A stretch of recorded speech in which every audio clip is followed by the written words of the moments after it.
Cage, you filthy animal.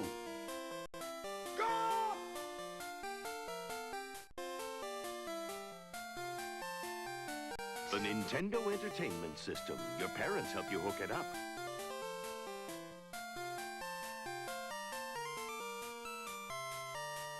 NANI?!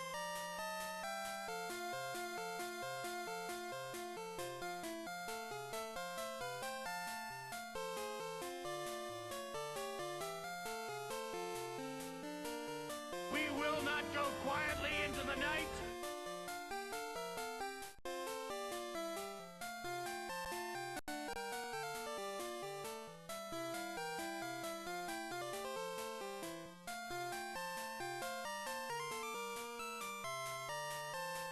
I speak from the brain.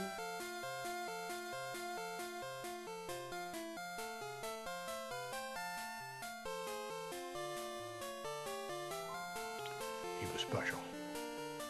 But that's for all the non-nerds who don't understand nerd talk.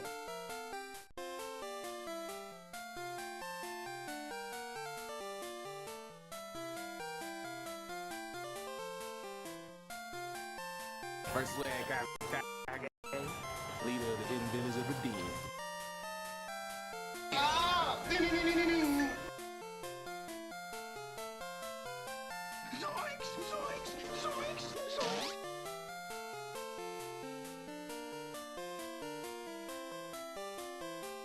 Hello there. This is where the fun begins.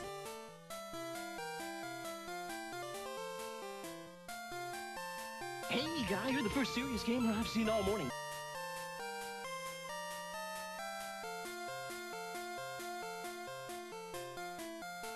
Broncos country. Let's run. We can't wait to show you what's on the way.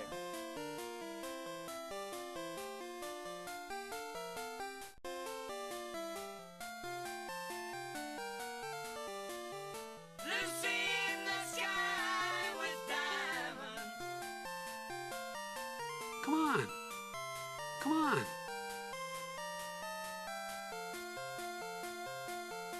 My loneliness. Come on. Show me how. Come on. What rules, you? Double rainbow. Oh my God. It's a double rainbow all the way. You don't dead name somebody. You don't purposefully misgender them. Come on. How do you like me now?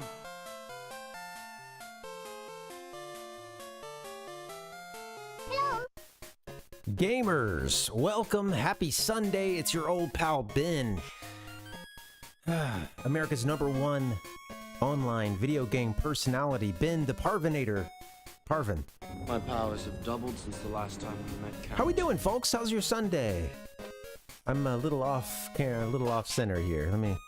Come on. All right, come on. It's my producer. Where you at, buddy? You just gonna let me come on and I'm a little off center here? Jeez.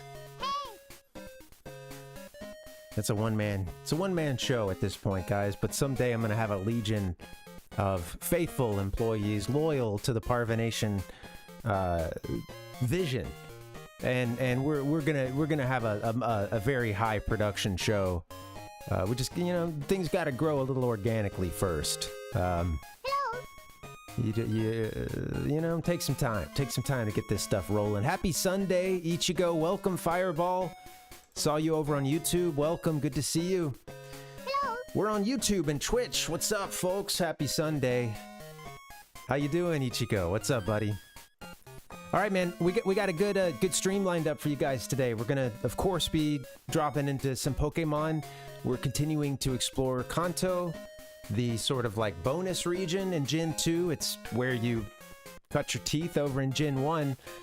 But I guess technically it's kind of a post-game thing. That this game has a hell of a post-game. A lot of stuff to do. A whole other set of badges to get. And we've only gotten a couple of those. So we're going to get into the game. And then, yeah, later we're going to talk about some do the usual as of lately. Talking a little bit about some back in the day games for you that came out on this day, and there's some good games. Gotta admit, I do my best, right? Do my best. I always hope to have played or at least have a working knowledge of those games. And it's difficult. The calendar throws some curveballs at you. But we got some good stuff on today's back in the day. And they're all classics. That's the thing. It's back in the day, right? And in addition to that, we're going to take a look at some big gaming announcements. Stuff that it might not be a big shock. You guys might have heard. It's kind of been out in the zeitgeist for the last couple days. But we'll just sort of talk about that, see what it means to PaRVéNation. But let's go ahead and jump into the game. Let me fix something really quickly, and zoop, there we go. Yeah, let's get in. Let's have some fun. Ichigo, I love the way you spelled Sunday. Man, I would definitely hear, growing up in North Alabama, I would hear they would change the end of all the days of the week became D lots of times. Well, you got Sunday, Monday, Tuesday. It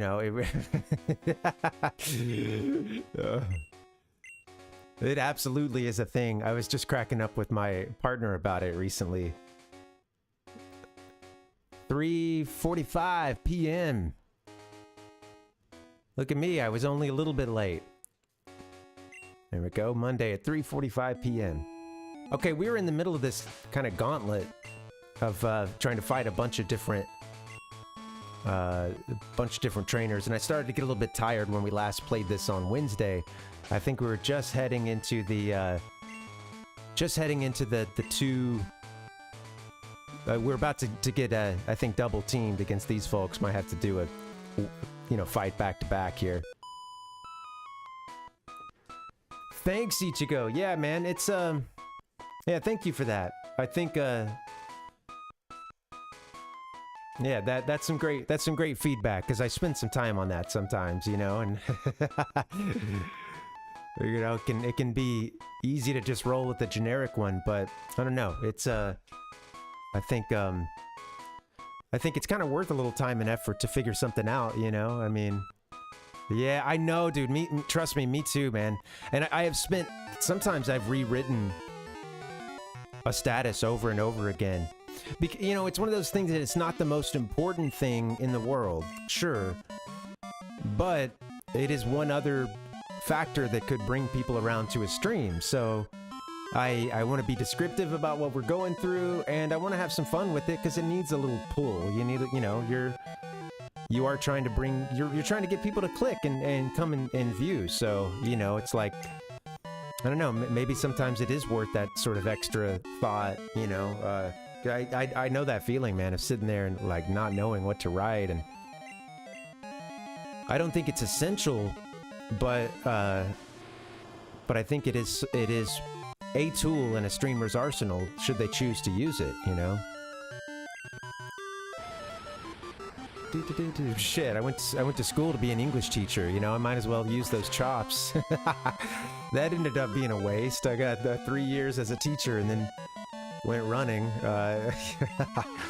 scrambling as fast as I could away from education as a career, at least public education. And well, I mean, I'm not going to go back and I'm not going to have any.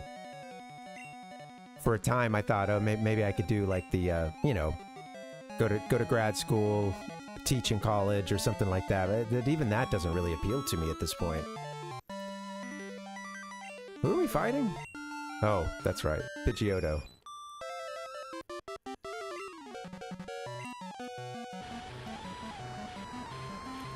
There's a couple of people I follow, on the topic of the Go Live notifications.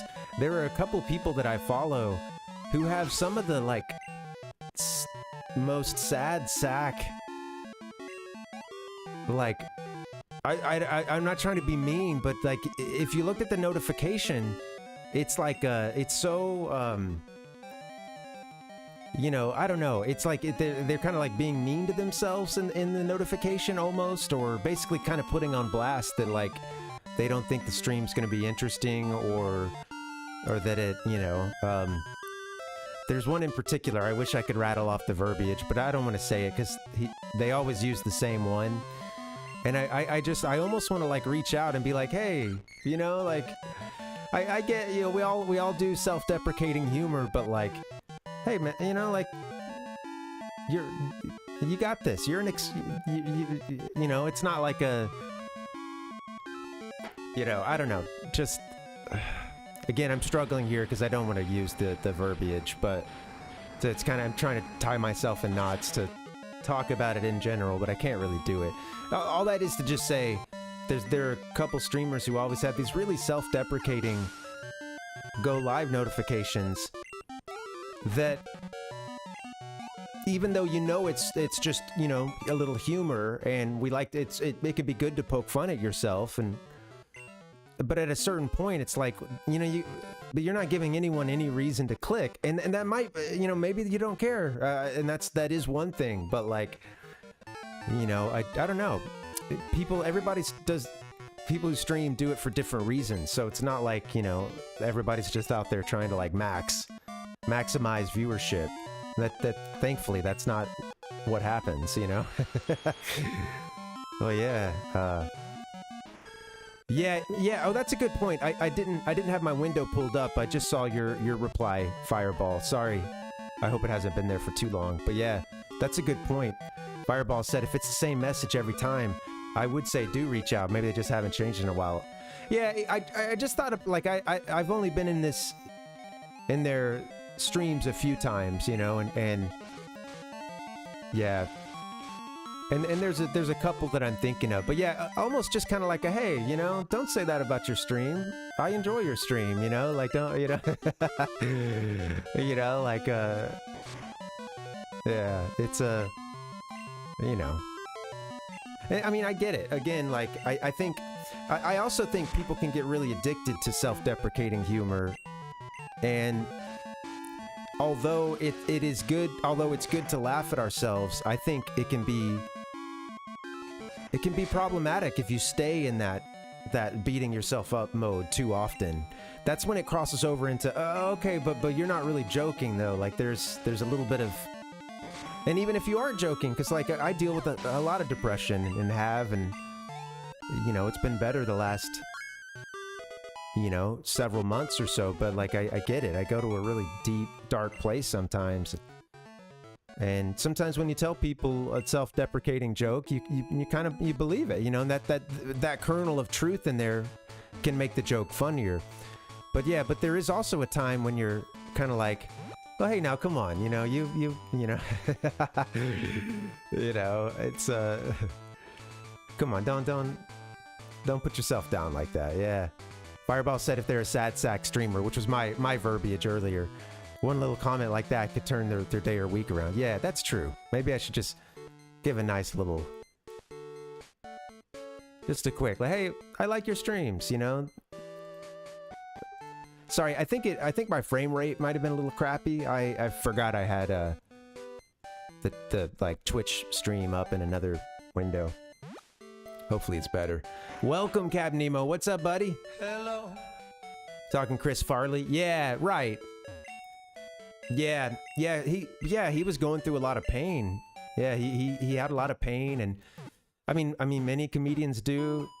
It's a great thing to draw on, you know, and it's something that pain can be drawn through comedy, and it can be drawn on through comedy, and usually most people think that's a better outcome, you know.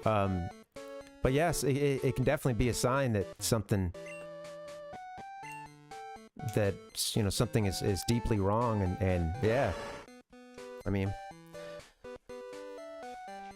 I don't know. I'm kind of just, this is off the top of my head, but I don't know where the line is, but I feel like there is a difference between kind of having a self-actualization about yourself, like sort of seeing how the world sees you, and then kind of playing that joke, you know, sort of knowing like, look, it is what it is. I look like this. or I speak like this, or I have these mannerisms or characteristics. That's not going to change. Let's make fun of that a little bit, you know. And then, but it can take a darker turn too, you know. Where it's you know, yeah. I don't know if there's any sort of line there that separates those two things. Or really, just kind of thinking aloud, like I always do. Okay. All right. So I went back. I think to heal. Yeah. All right. And now we're gonna go back up to Nugget Bridge and all that stuff. They put a lot of trainers up there.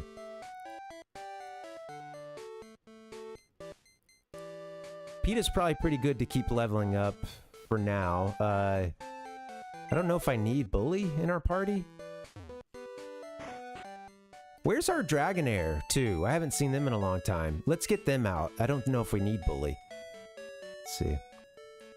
I'm gonna do a line. I don't know if I said that, Captain Nemo. I don't think I did, but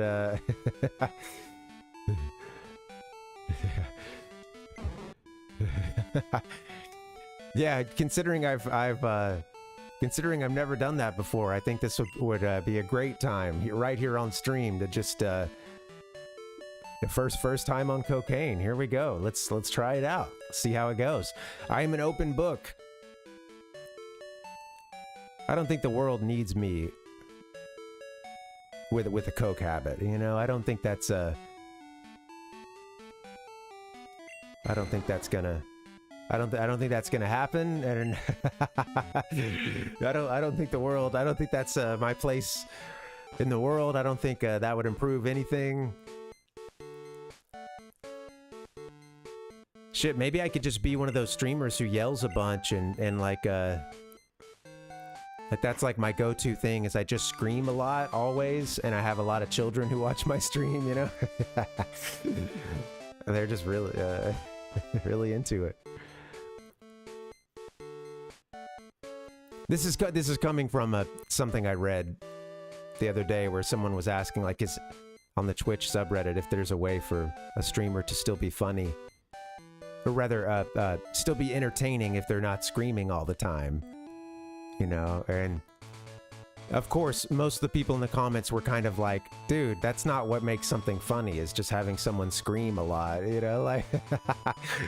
And then some people made the point, which I agree with where it's like there's a difference between, you know, like a funny comedic, you know, righteous anger or something, you know, like, versus like there really are some who just like their thing is like I'm angry, I'm gonna scream all the time and and like and it's like that can get really exhausting.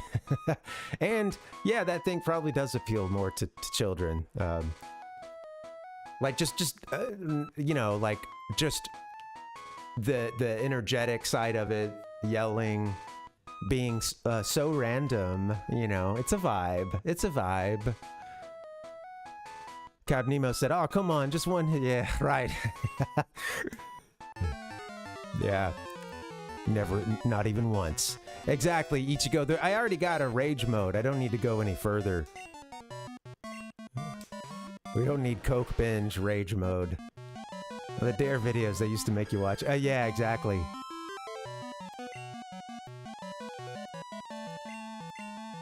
I won a contest in Dare. I'm gonna bring this up every time I can. I won a contest. We had to write an essay about like what something like what being drug free means to us, or something along those lines. It's like an essay contest. Someone else here told me they won theirs, I think. Or that they remembered it at least. But yeah, you know, the local sheriff who comes to the Captain. the local sheriff who comes to do the Dare classes, who was also like associated with the church I went to. You know, they'd assigned the essays the last time we were there, and we're supposed to do them for homework or something. He comes back to collect it, and I don't even know what essay. What do you know? I missed the memo on the essay. You know, I don't know what was going on, but I was I was not aware of an essay we were supposed to be doing. So he pulled, there were like 5 of us who didn't have anything to show for the homework. So they had pulled us aside and were like, look, you gotta do the essay right now before you can rejoin the rest of the class. And I just banged it out and I turned it in. And, you know, he comes back the next week or whatever, and he's like, hey, I have a winner here. I have our first, second, and third place winners, but the first place essay, I don't have a name on it. And I'm gonna need to know, like, who's left in this class and whose paper this is. And he started to read it a little bit, and he's like, you know, I'll read a little bit, you know, raise your hand, we'll see if, you know. I don't remember what the process was. I think he was just gonna, like, ask the teacher, or I don't know. But anyway, he's like, if this sounds like your essay, and he started reading it, and I was like, oh wait, that's me, you know. And I like raised my hands, like, that's me. The motherfucker didn't believe it.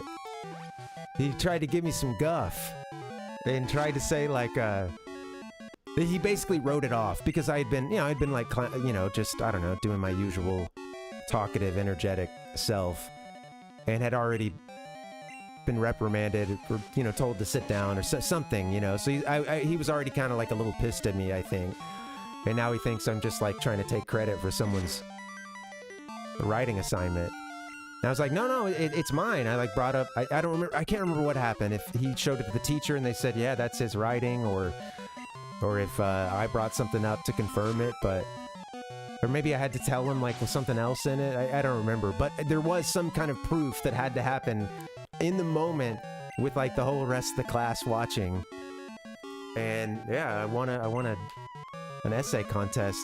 And I was given a Dare medal, and I was given this stuffed lion named Darren the Lion, which was the like, became like this Dare mascot. And Darren the Lion had a Dare shirt on, and he was just a little stuffed animal. And I kept him for a long time, just like threw him in a closet, kept him in there. And I was about to move, we were about to move away from, many years later, after we'd moved away from Alabama and stuff, we were about to move again, a big move across the country. And dude, I'm trying to find everything I can to toss out. And I find Darren the Lion. And he, I have some slight regrets for not keeping Darren the Lion, but I walked him down to you know, we were on like the 8th floor of this apartment or something, so I walked him down to the, like, trash, what do you call it? Like, well, just like the trash disposal, the chute or whatever, you know, and, you know, I had to open the little thing, and I'm looking down, you feel the breeze come, and I'm like looking down this trash chute, and I'm looking at Darren the Lion, and I was like, damn, can I do this to my buddy here? And I had those regrets, but next thing I know, I'm carrying on with it. I'm sticking his little stuffed lion body into the opening.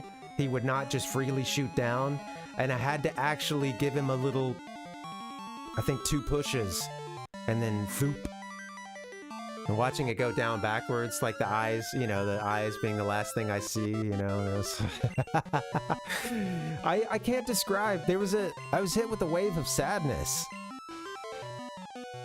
watching this little lion that I won as part of an essay contest. It was heart-wrenching, man. I didn't think it would be as hard as it was, you know, honestly. And I think him getting stuck it was slightly, I knew it was going to go down, but he was just a little bit wider than the chute. But,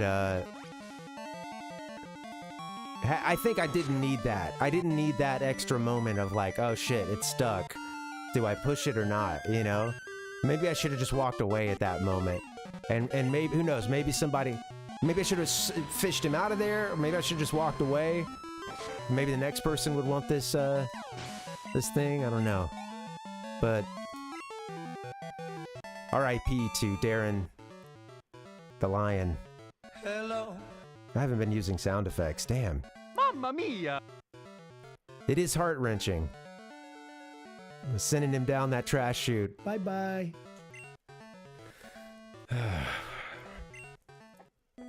You guys have any stories you are like I'm no longer let's say I've forgiven myself for that one at this point, but I am still like, dude, that kind of would have been a nice little thing, this a little memento of childhood to keep. I don't have many of those.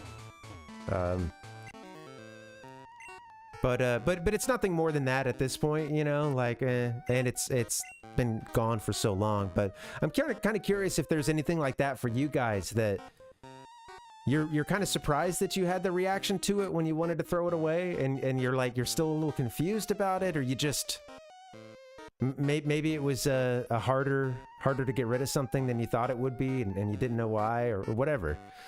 Curious if you guys have anything similar. Ichigo said, my only memory of Dare is that I learned what sex appeal is, because they were too long about drug and alcohol market. It looks like your comment might have got chopped up there a little bit, but yeah, because they were something about drug and alcohol marketing. Fireball said, I'm a hoarder, and that kind of story is exactly why. Yeah. I'm sorry if I triggered that for you, Fireball. Oh, no worries, man. And they were talking about drug and alcohol marketing. Okay. So they're like, it's similar to sex appeal. You know, you put it up there and people just want it. It makes them want to go out and consume, you know, or buy that product. So he's comparing like the marketing of like how they showed cigarettes being cool, and also kind of marketing it towards kids too, like yeah, that's funny, man. Bet you didn't expect that. I don't know how many people learned that phrase in their Dare classes. You know, that's great.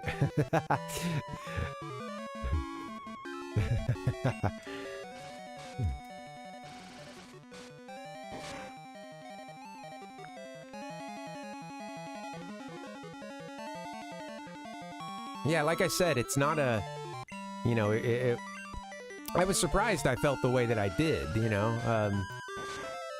and I think it was just, yeah, I don't know. I had a pretty similar, I mean, to me, this one was actually worth more than just memories, but I think trading in a lot of my old retro stuff, I had a similar... I told the story recently, so I won't do it again, just to say that, like, in the moment, I had a feeling like I shouldn't be doing this. But I continued through it, and then I came to regret it. That one has come out okay, because I've rebuilt a collection. It's rebuilt a lot differently this time. But man, it would have been a little bit easier if I'd kept the old stuff.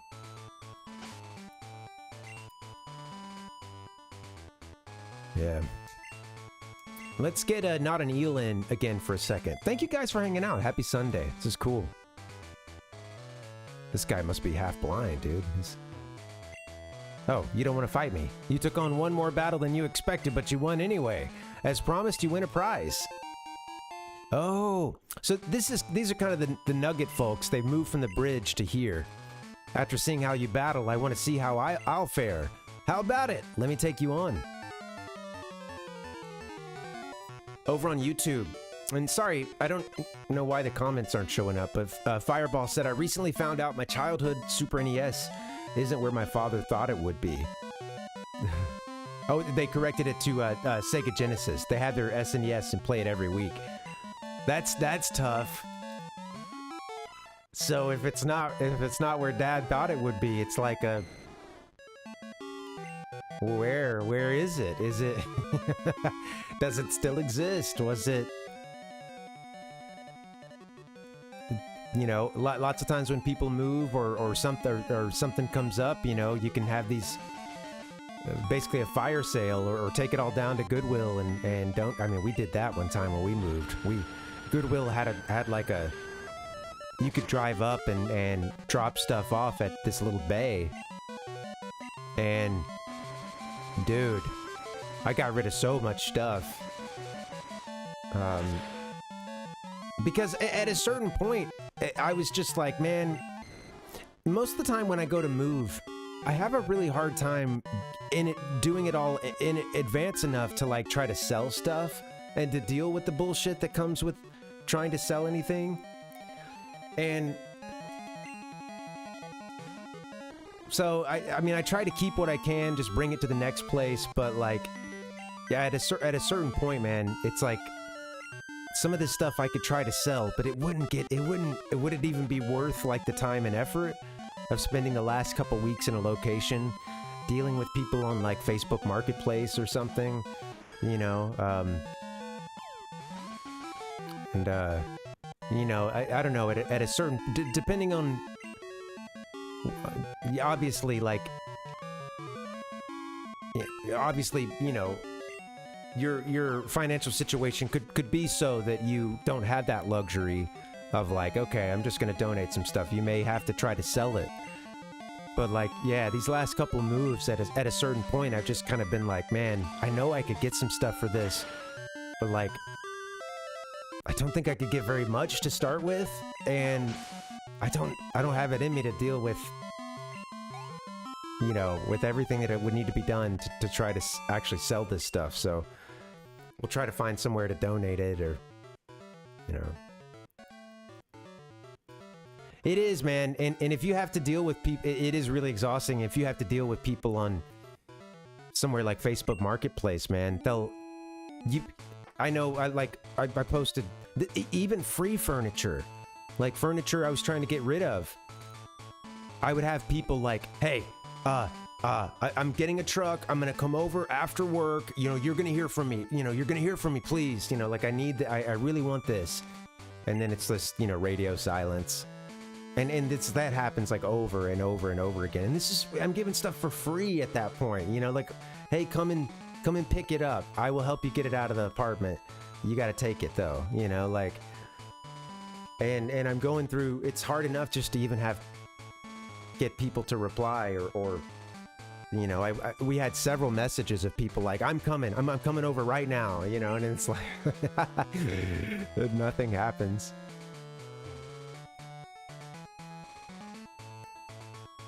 And like this is a lot of shit to go through for trying to get rid of something for free, you know, trying to give people something. Fireball said, if it's talking about the Genesis situation. Oh, Misty just ran up on us. Fireball said, if his wife got rid of it, SMH, I hope it got donated and not trashed. Yeah. Yeah, I hope it's in a happy place now and not in a landfill. Sorry about that. That stinks. Maybe that Genesis is still out there, you know? And yeah, it's a lot nicer to think about it being, you know, getting played, or at least on a shelf or something. Misty said, "Aw, why did you have to show up and bug us now? Do you know what they call people? This night's almost over. Do you know what they call people like you? Jeez. Pests. You heard me right. Pest. What rules, you sons of bitches? Man, rude. Oh, those badges you have. Are they Johto Gym badges?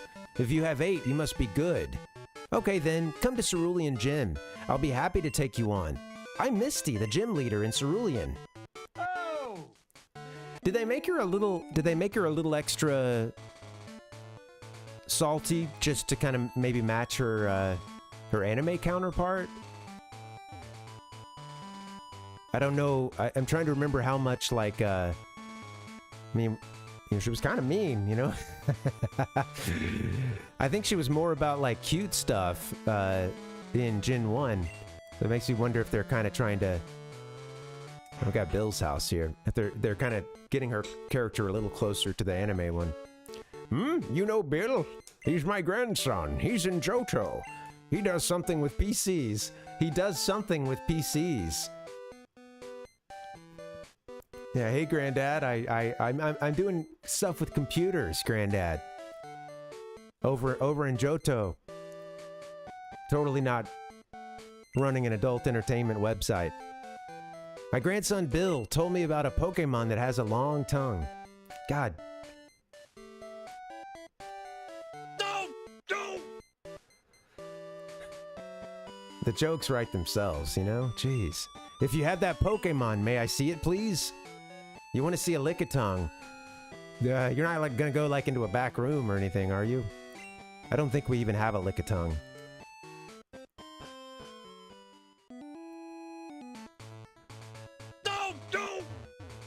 I'm gonna write that down as a note. Old man wants a Lickitung and that's at Bill's house. Do do do do do do do do. He wants a Lickitung. Bill's house. I always like this music. All right, you alien assholes. Let's what next? I really need to stop and smell the roses a little bit on our Kanto nostalgia tour. Even if we are on part 20 of me playing Gen 2, you know, it's hey, we've had a lot of laughs along the way, and we've taken our time. These things can't be rushed.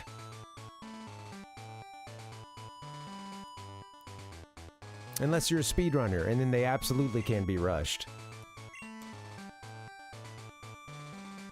I need to register. I'm 40. Do do do do do do do do do.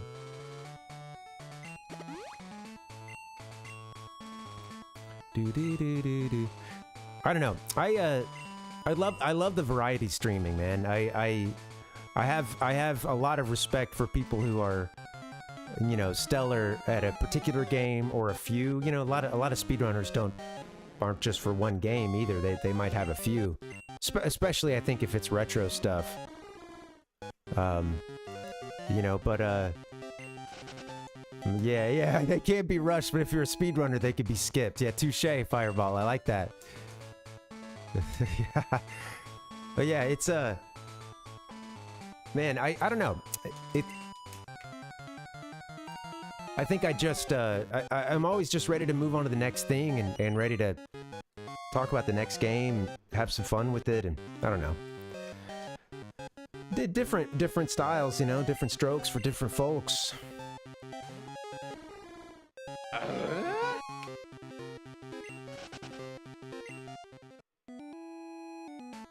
Not seeing a whole bunch fishing wise. We still don't have a great rod, which I think I'm curious if you're welcome to backseat really with almost anything with this game.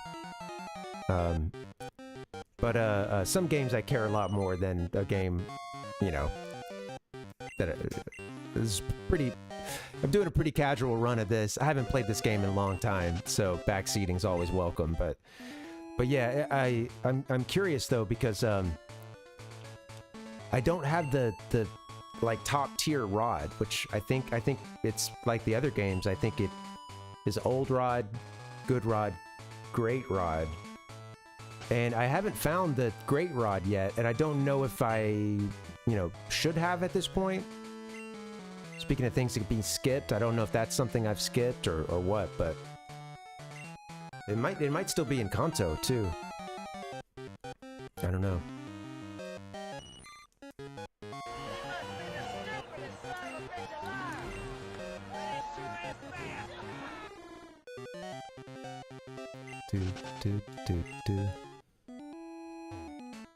Okay, not really seeing a bunch here. I also could be doing a lot more bicycle action, but, you know. Well, let me surf around a bit in that pool. We'll see if there's anything else. Bill's got it made, man, up here in the, like what, sort of northeast corner of the map? Yeah, just sort of tucked into this little cove up here. We also finally found Misty.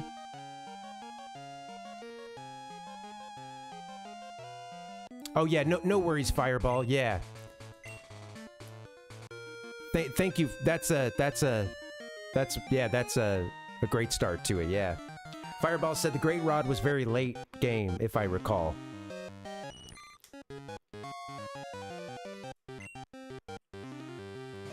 Yeah, it's possible we haven't encountered it yet. Yeah.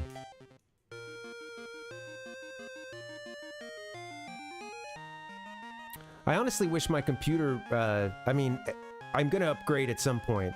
I've been putting it off just because if I can deal with what I have for a little bit longer, then why spend the money now, you know? But I don't know. It is every now and then this computer is getting to where it's like, okay, dude, this is affecting your work, or, you know, when I go to edit stuff, it's just a lot more sluggish these days. It renders slower, and Nintendo. Your move, Chris. but I do regret that lots of times if I want to go out and find something, especially if I don't have a window already pulled up, like a search window already pulled up, or browser already pulled up, then the stream kind of, there's some big hiccups in the stream for a minute or so while it that the huge, you know, amount of RAM you're using to pull up a browser window, which can be surprisingly high if you're if you're not familiar with it, but still. I don't know if we've ever caught a Lickitung.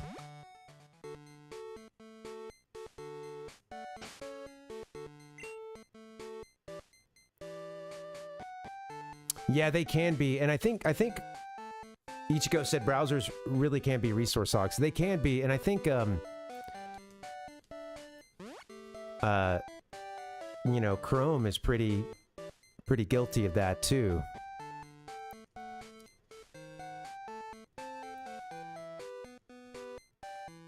H-I-J-K.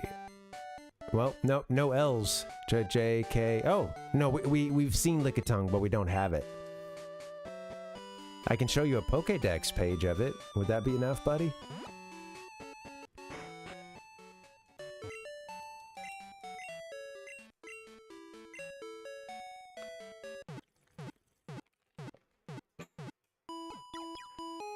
I hope you guys had a good weekend. It was a pretty chill one for me. I, you know, our cat's still been sick, and one thing that's been so frustrating is that she has been, because we've had to give her these pills, and occasionally we just have a terrible time getting her to take this antibiotic without, you know, the pill just eventually basically dissolving, you know, and then because of that, because we had lost a couple pills along the way, we're basically at a situation where she only had enough in this treatment for 5 out of the 7 days it should have been. And dude, we were calling our vet Wednesday, Thursday, and Friday of last week. You go into voicemail. They have an automatic text system. So texting them, asking if they can do what they've done many times before and just prescribe another round of that antibiotic so that she can at least get her full 7-day treatment, you know, and couldn't get through to anybody. Was told to pass it on to the doctor, and they wouldn't. And then so then we're calling around to other, like, you know, animal hospitals and stuff. And they're like, well, we can't, if you don't bring her in, we can't, you know, prescribe anything. Which I understand. It's like we have an appointment for Tuesday, but I've told you guys, like, that's not going to get us.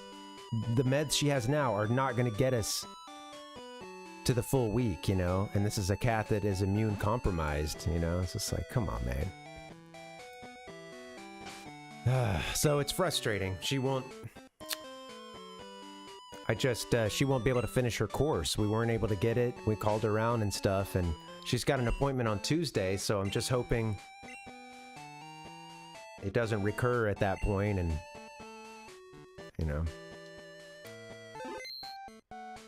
That's a good question about Lickitung.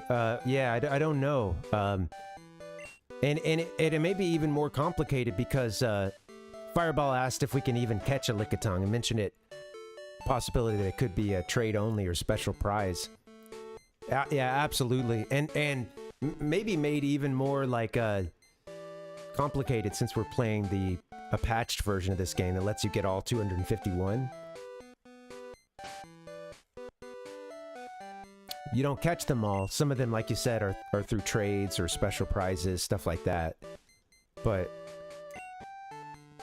they're all, you can get them all on this. Using this ROM only. I like how I had to swim over to the coach, dude, for this one. Since Misty was away, I went out for some fun too.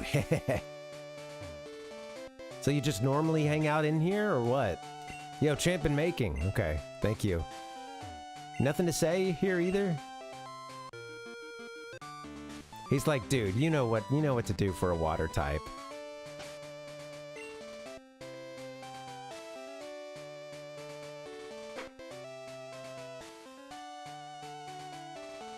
I like that Raichu that we caught recently. That thing was a big unit. Over the line! And would obviously do well for this this dungeon here. But I might get PETA in for a little bit. Oh, Route 44 for Lickitung. Thank you for that. I'm just gonna write that down real quick. Thanks, Fireball.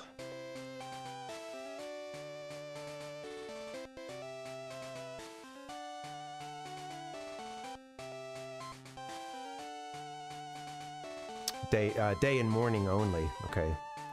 I always forget too that there is a day.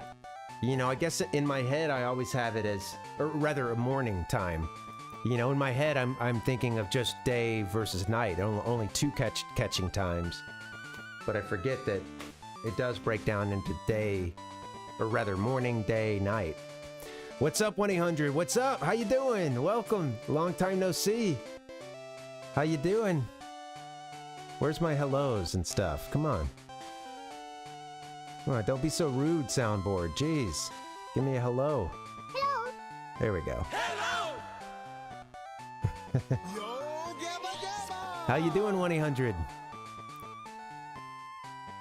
That seems, yeah, I that's coming to mind too, Fireball, because when you said that it could be a trade, I was like, yeah, someone, I think in the first gen, says something about wanting a Pokemon with a long tongue.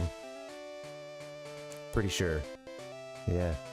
Oh, no worries, 1-800. Yeah, thank you for... I mean, yeah. No, just... You know how it is, dude. It's not a...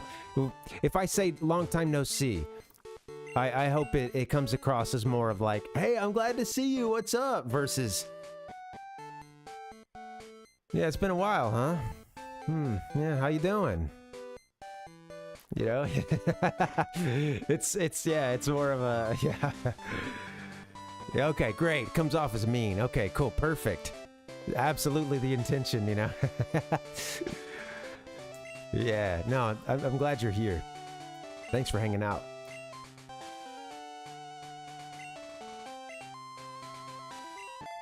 Hopefully you've been liking the watching the occasional VOD. I sometimes wonder how it holds up when it's not live, you know? I always worry it doesn't hold up as well when it's live, but then again, many live experiences don't, so what can you do? Don't let my elegant swimming unnerve you. Yeah, you're just like her elegant swimming where she's just treading water.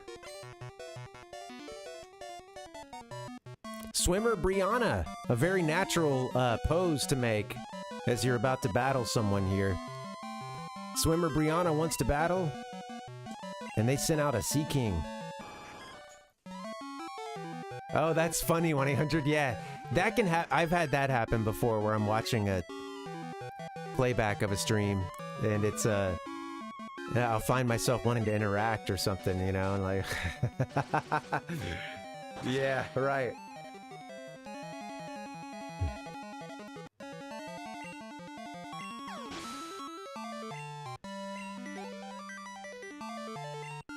Not unlike the time that I watched Pineapple Express in an inebriated state, and there's like an early scene where, you know, the two main characters are just kind of hanging out, sort of just broing it up, you know, like kind of just talking shit to each other and stuff. And I just remember being like, yeah, these are my like, I just had this feeling of like, these are my friends, man. Like, we're just cracking up here, you know, just broing it out.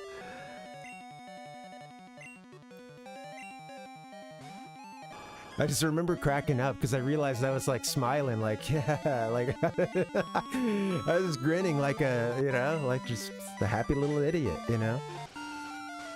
Man, you guys.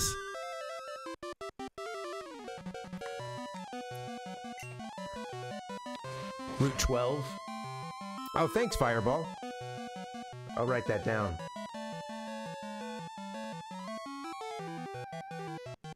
And by all means, thanks for looking it up. And I don't mean to keep you guys on the don't mean to keep you running for answers and stuff. But thank you.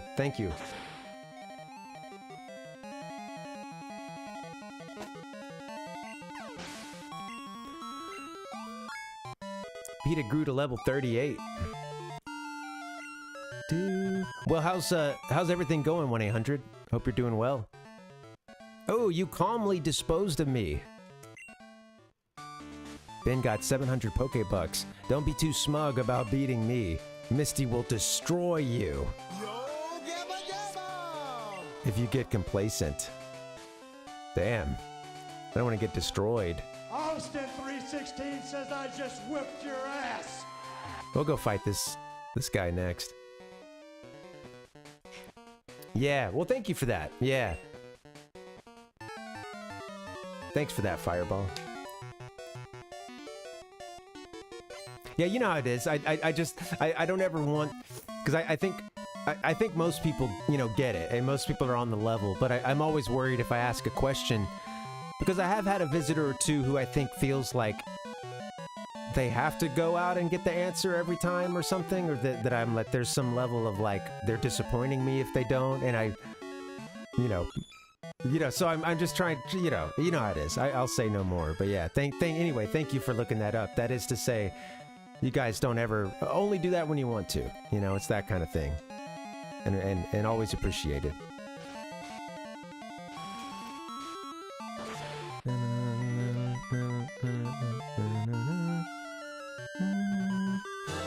Super effective. So far, these gyms haven't exactly been a big challenge. I mean, we're fighting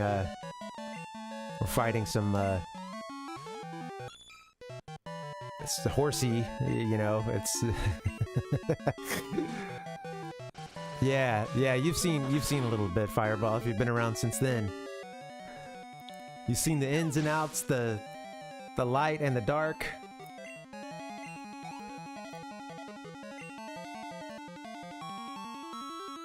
$1-800 said, I wanted to get a Pokemon coloring book today. Oh, nice. That shouldn't be too hard to get, right? I would think if you were able to go to like a kid's bookstore or something, I'd hope they'd have a... I mean, it feels like a... just in terms of being I don't know, it feels like you're leaving money on the table if there isn't a Pokemon coloring book out there, Sure, there's got to be plenty. Swimmer Parker was defeated.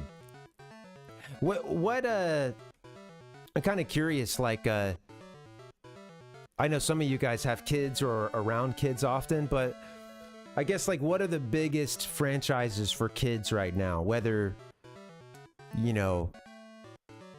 like, whether movies, shows, or games,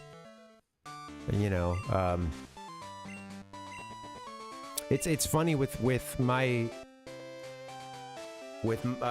sister's kids and with my partner, with her side of the family and stuff, and a lot of them were like with my sister's kids, a lot of like they were young when like Frozen was still very popular, so they're all bigger kids at this point.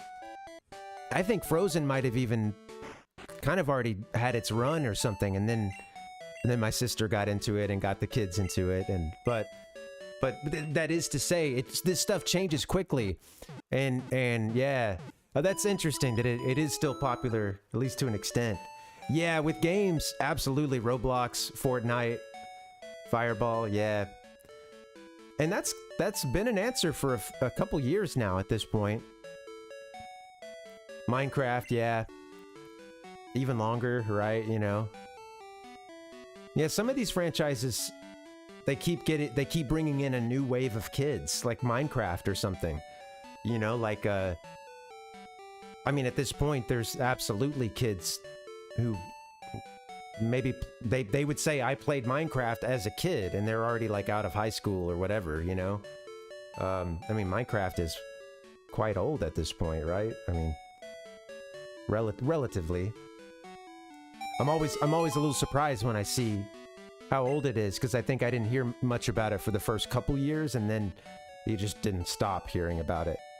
But once it took off, it just only continued to take off and take off and take off, you know?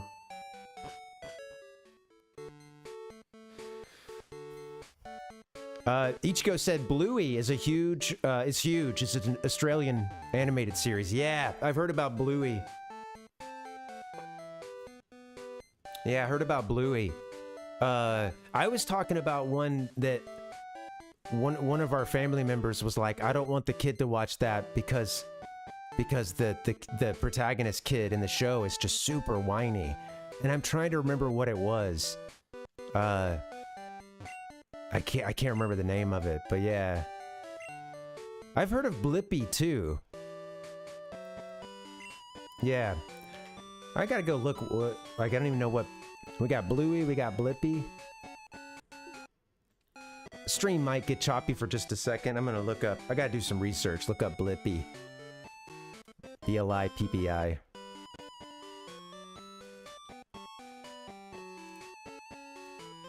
Oh, so it's like a live action thing? It's with this dude with the orange glasses. Okay, so yeah, it looks like it's got a main actor is this dude here. Let me I guess. 1 second. Oops.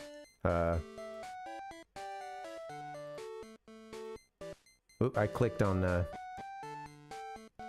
Blippi. Oh, this is like what is this? Is this a oh, Blippi. Someone's thing here. $200. $200 an hour. 2-hour minimum for DJ party. What the hell am I looking at? Are these like impersonators and stuff? Anyway, I guess that's sort of what Blippi looks like. Or maybe even the real Blippi. $200 an hour though? I don't know. Guys, let's get Blippi on the show. I'm gonna raise 200 bucks. Well, I guess I gotta raise 400 bucks if he's got a 2-hour minimum. We're gonna get the Ben and Blippi show.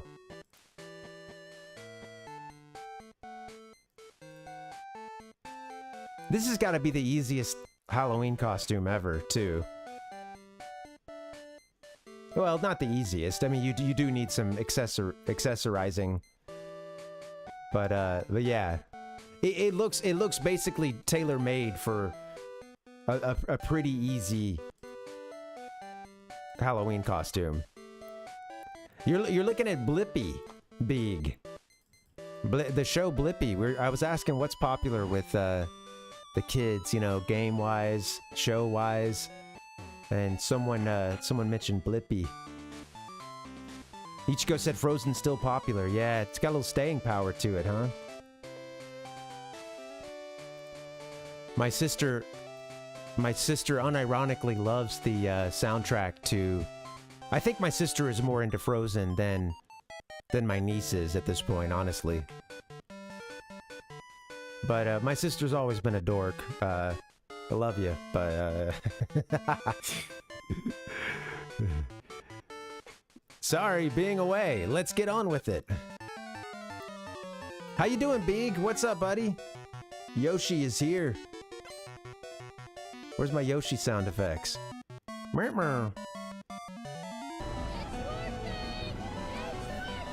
I'll take Anakin, I guess. Consumer Diana sent out Golduck. That would be funny if everybody had like a limited thing where everybody had a sound that would play whenever they chat. Obviously, I wouldn't be able to have this feature on for very long. But every time Yoshi says something, every time Big Yoshi 97 speaks, you get a, you know, just.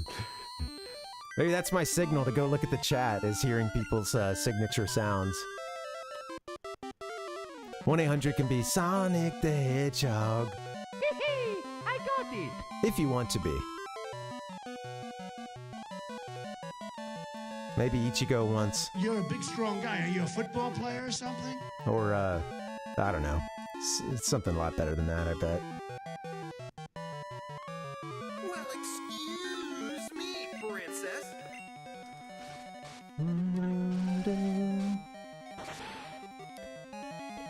Yeah. Right. Yeah. Yeah. Like that'd be interesting. Yeah. Only their first entry into the chat that day.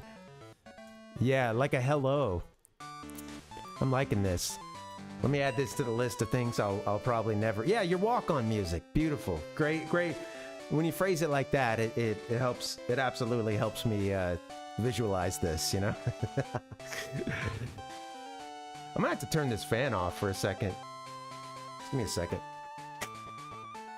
I'm getting chilly.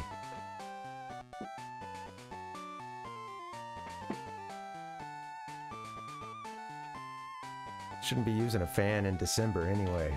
God. It's supposed to get to be like 81 degrees, the high in a couple days. What's up with that? I can also hear so much better with the fan off too.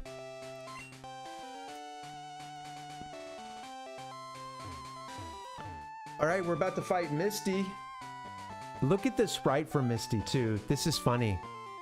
We'll compare the two sprites side by side here, and you can kind of see we have kind of similar hair, with our characters flaring out a little bit further, eh? And then it gets pretty different after that.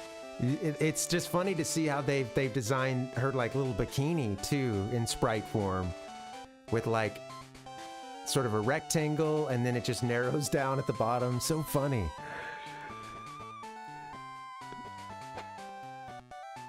It's crazy how expressive you can get with so few, pixels.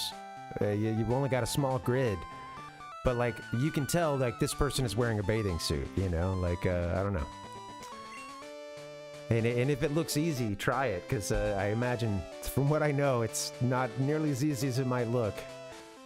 And you got to know how to do like outlines and shadows and all that stuff. I was expecting you pest. She keeps calling me a pest. We haven't saved in a while either. Damn.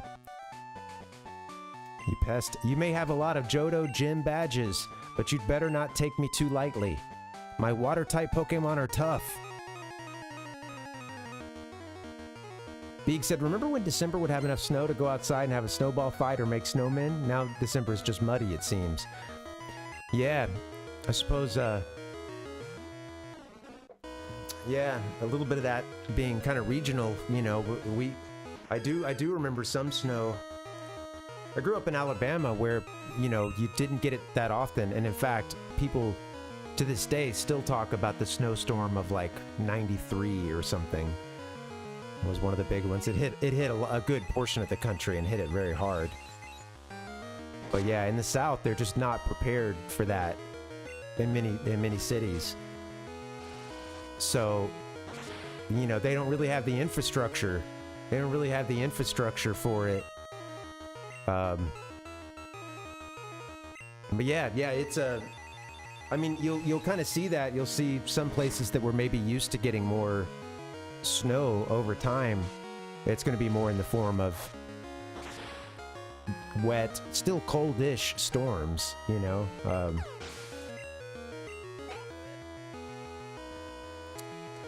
as the sort of climate bands sort of move further away from the equator.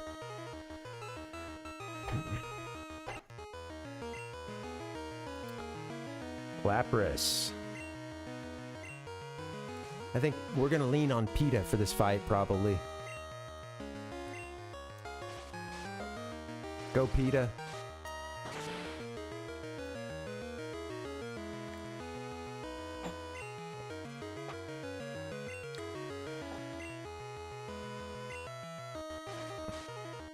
I will say, living, everywhere I lived before here had more, I mean, there's seasons here in Southern California. It's just different, it's not as if it's the same thing year round. It absolutely isn't. You know, there are seasons like that, but yeah, it just it is still strange that how warm I just haven't gotten used to how warm it can be sometimes, even into December and stuff, and also how it makes you kind of relatively,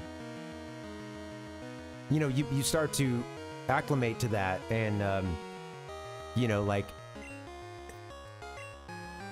on a day where it gets up to like the high 70s or 80s, you know, you can have like a pretty big temperature shift, so that like, yeah, at night if it dips into the 50s, yeah, if it was 80 degrees earlier that day and it's dipping into the 50s, that's gonna feel cold, you know, like that's that's just it's relative, I guess, you know. But yeah, man, I feel like it kind of, in a way, it makes you weak, you know. You just kind of get used to. I've gotten used to weather that is at least just more mild. It doesn't tend to hit the extremes as often.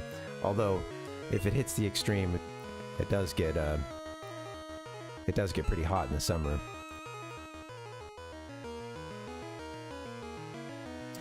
Also weird too, just how much the landscape out here changes the climate and determines the little microclimates that you get. You know, when you have these big ass mountain ranges and hills and valleys and stuff, and an ocean, you know, there's just so much. You can just have these little pockets that have a climate that's very unlike stuff not even very far away.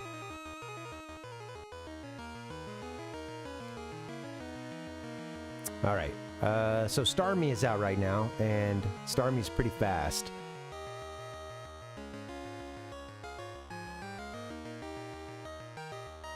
Starmie also has a nose and ice move.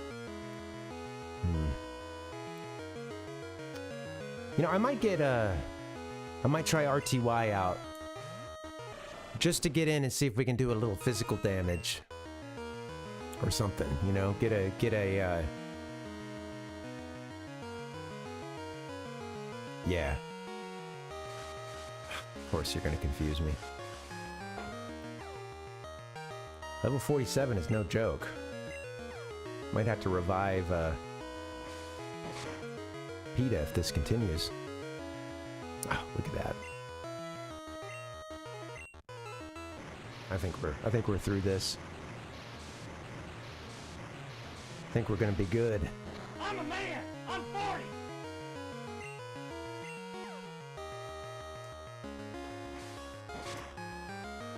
Fireball said, I remember the snowstorm of 93 or whatever. As a Canadian, I was already used to winter, so this was just an extra good winter. Yeah, it hit. Yeah, like I said, people would talk about it growing up in Alabama, and it was even kind of its own joke. Like, oh, all the oldies talk about the storm of 93, but you know, like, you know, there's pictures of me. I was very young, you know, but there's pictures of me out in the snow, you know, all bundled up and everything, and but yeah, I later found out that, yeah, naturally it didn't only hit North Alabama. It was a big fucking deal, you know. It hit a large swath of the country and hit it very hard.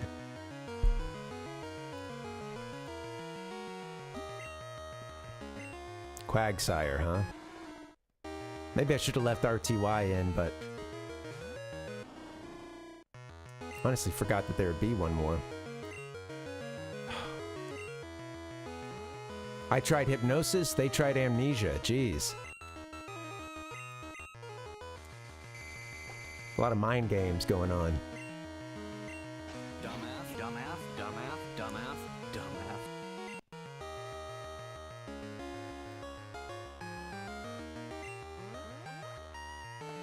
There was a college football game last night. It was like the FCS playoff games. And I'm trying to remember who it was. It was one of the ones that was on the latest. And they were playing in an indoor arena. And I think it was Idaho, I believe. And I was like, what is this place? It looks so bizarre. And yeah, it was a full-on indoor, full college or slash I guess NFL size, you know, facility, you know, and yeah, the whole thing indoors. I guess that doesn't sound too crazy if you think of, like, you know, all the domes and stuff that the NFL plays in. But this thing was just, it was just big, and it felt very like gym-y. You know, like it felt more like a gym than an arena, if you will. Does that make sense? Like it is very strange. And I think part of it was that when they were kicking a field goal, there were no fans. It was just like a wall. You know, it was just like a giant wall with like some fencing, like some stuff is stored behind that wall, but just like this huge industrial looking wall. And they're kicking, you know, they're kicking into the uprights that's up, the, you know, with no fans behind the no fans there to pick up the, you know, the field goal or any of that. So just, it felt very, it looked to me like a huge, like a middle school gym. Just think it back to like playing basketball as a kid or something, and going to some of these schools where like the middle school gym was like the hand-me-down gym that was built in the 40s or some shit. And, you know, you had to use it. The high school got the better facilities. And, yeah, it was like, this is some interesting, like, you know, great, I don't know. Yeah, this is a different climate, you know. You got to have this huge, and everyone was in like shirts and shorts and stuff inside this place. I don't know why I found it so fascinating, but yeah, like I said, I think it was just because it's like an arena, but it really felt like an oversized gym, you know. It's just cool. Guess that's what you got to do in the Great White North, you know. Fireball said, we only lost power for 8 hours, so child me didn't fully comprehend the gravity of what it meant for others to be out of power for longer. Wasn't even bored. Yeah, you hadn't even gotten bored yet. Yeah, I know. That's I think that gets lost sometimes, just how much does hang on power, you know. You know, you don't, especially if it's only a matter of hours or whatever, you know, and yeah, you don't realize how devastating that could be, or how, yeah, when it snows like that, it really does mean there will be a certain number of accidents, there will be a certain number of fatalities because of it, like, you know, kind of like a heat wave, you know. People seem to have it in their head, like, oh, you know, especially if they're only thinking global warming, what, big deal, turn on the AC, and it's like, no, dude, like when the temperature gets up to a certain point, like people drop, like a proportion of our population cannot deal with it, and this means people die, you know. Like, it's not just sort of crank the AC a little bit, you know, if you're of a certain age or have other health concerns. Yeah, a blizzard or I'll just pick somebody, I guess. Just doing bad at this. A blizzard or a heat wave could, you know, could be deadly.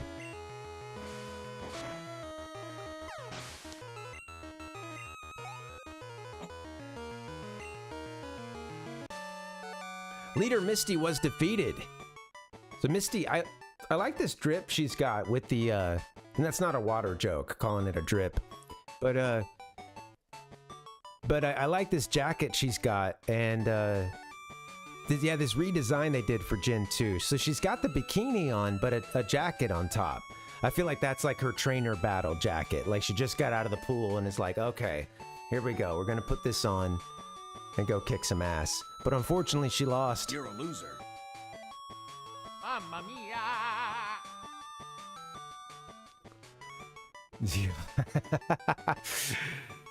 Yeah, right.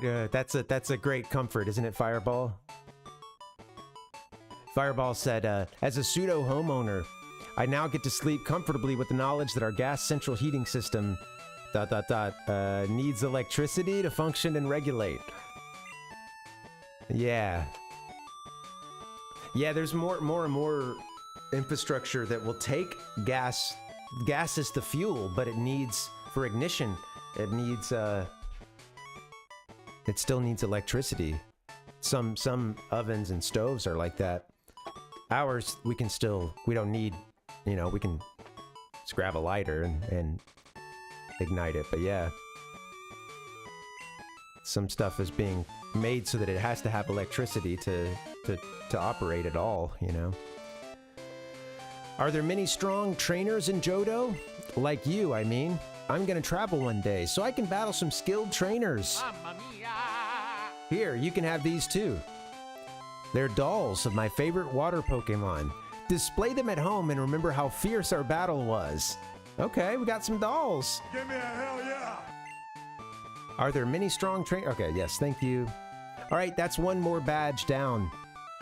Not a whole lot of fanfare. I guess there was actually a fanfare when we got the Cascade badge, a literal fanfare. But yeah, in this game, when you get to Kanto, they're not exactly rolling out the confetti and throwing a big parade every time you get a badge. It's on to the next place. We've taken our time with this game, but I've really enjoyed it, and it's been a lot of fun. And I haven't always taken it seriously. Some days I'm not really reading much out of it. I'm kind of just paying more attention to the convo, which is fine. But yeah, with that being said, this has really kind of been a touching venture back to Gen 2, because I hadn't been here in so long, with the exception of playing, the DS remakes, which were good, but there is something to actually getting into the Game Boy Color version of this game, and yeah. I have to say, I think Gen 2 at this point holds up much better than Generation 1 in terms of playability today, and honestly, in fun. I think I've enjoyed this Gen 2 run more than I did when we played Pokemon Yellow last year. Fireball said, "Don't heat your house with oven. Central heating warms up the house air, but the methane fumes leave your house." Yeah. Sorry, I didn't mean to imply that that's what you should do. Yeah, you don't want to use your oven because it may not be properly vented. But yeah, I guess I combined a couple topics and started talking about how some stoves and ovens at this point do need that electric starter, which is kind of, yeah, it's interesting. Yeah. But yeah, no, absolutely. Yeah, and be careful with kerosene heaters and stuff like that too, because it can give you life-saving heat, but it can also give you carbon monoxide poisoning, so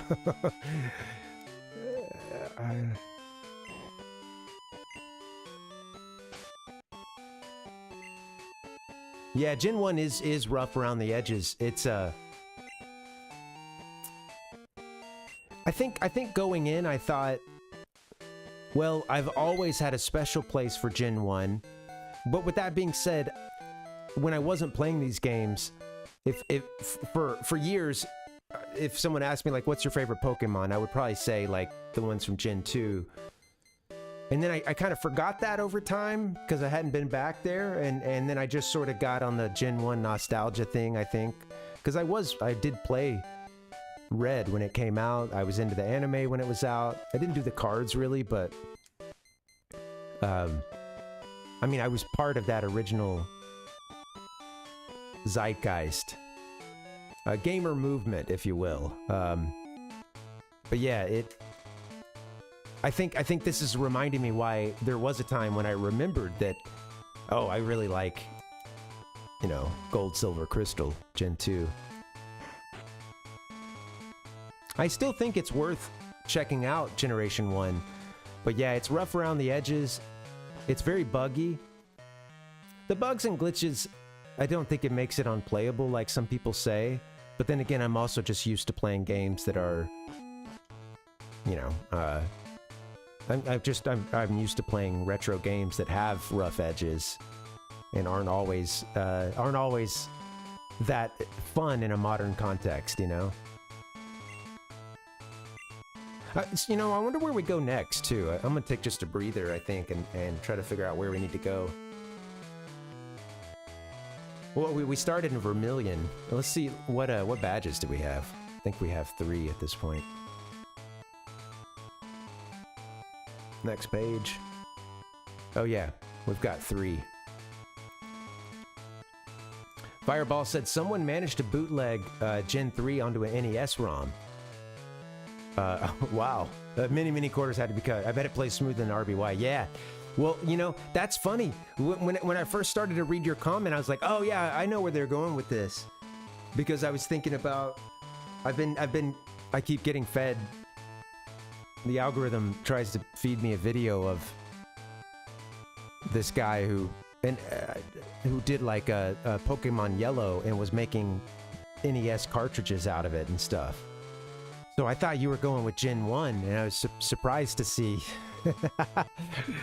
Yeah, Gen 3. I can imagine that's a lot of corners being cut, yeah. A whole lot. Yeah, there's a whole lot of like Gen 1 like, you know, bootleg cartridges out there for the NES and stuff at this point. I think a couple ROMs started to get picked up by, you know, the groups that manufacture these, and so we haven't really been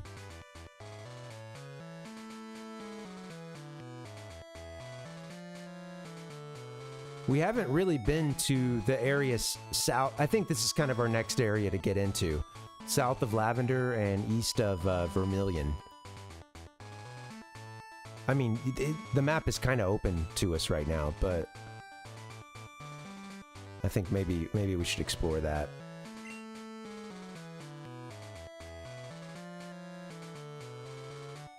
I don't know if this team is kind of what we're gonna roll with to fight Red either. I don't know if it's, you know, I've got like a Raichu sitting out, and then, you know, I have some Pokemon who I'm not using just because I've used them many times before, you know. Trying to avoid like Geodude and his line, and Gengar, his line.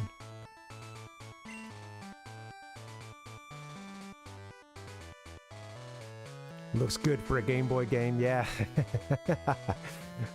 Yeah, I imagine it's a lot of like, hey, for what this thing is, it's pretty darn good, right? You know? It might need that context, you know? But yeah, that's what I'd expect for taking... Oh. Well, this is why we haven't gone to the east here. No, we don't have the Articuno yet, but we do have Zapdos at level 70. I guess we could swap him in for the red battle. Yeah. I think Zapdos is the only, wait. Zapdos and, was that a water, the one that you get through the course of Crystal. You get it in Johto. Suicune, right? We do have that. We do have, the like, was that like an ice or water dog or something?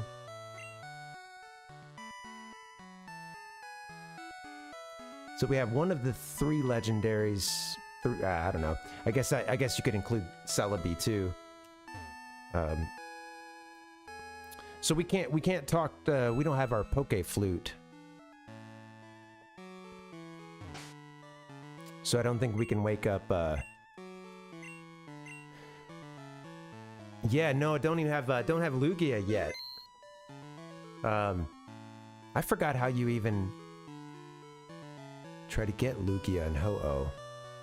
Yeah, I don't think Suicune's in. I think they're water, and I don't think they're anything that great. But yeah, I think Suicune and Zapdos are the only ones we've caught so far. There's a little bit of wasted potential in this file for sure. There's also, like, it's kind of surprising.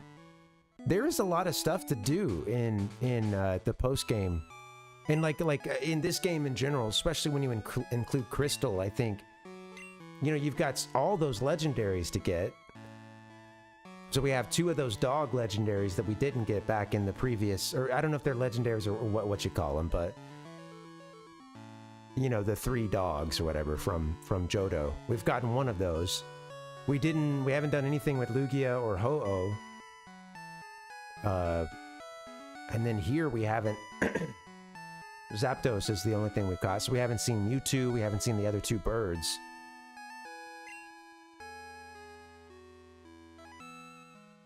And in addition to that, there's like the battle tower, there's just a lot of content in this game. For Game Boy Color, man, it is a lot of stuff.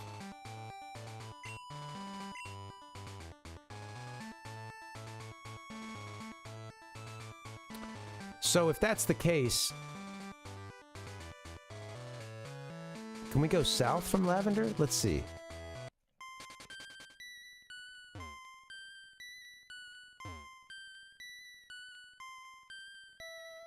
Oh, like Suicune in them? Or was it Suicune? Like Raikou? And, oh, here's some stuff we haven't done. Do you remember? Do you remember? Hold up. Wait. It's a great question to ask someone. Do you remember? My powers have doubled since the last time we met Count.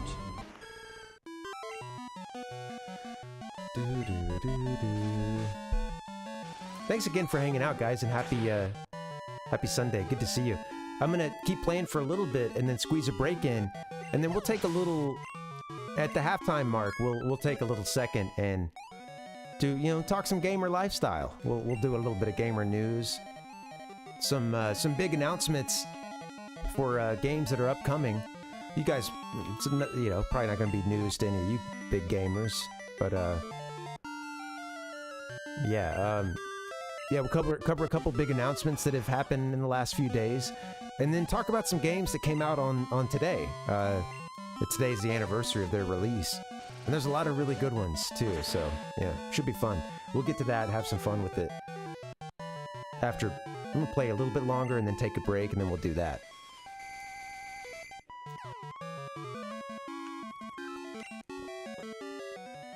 Yeah, Swin Up. And, like, Pillow Swine.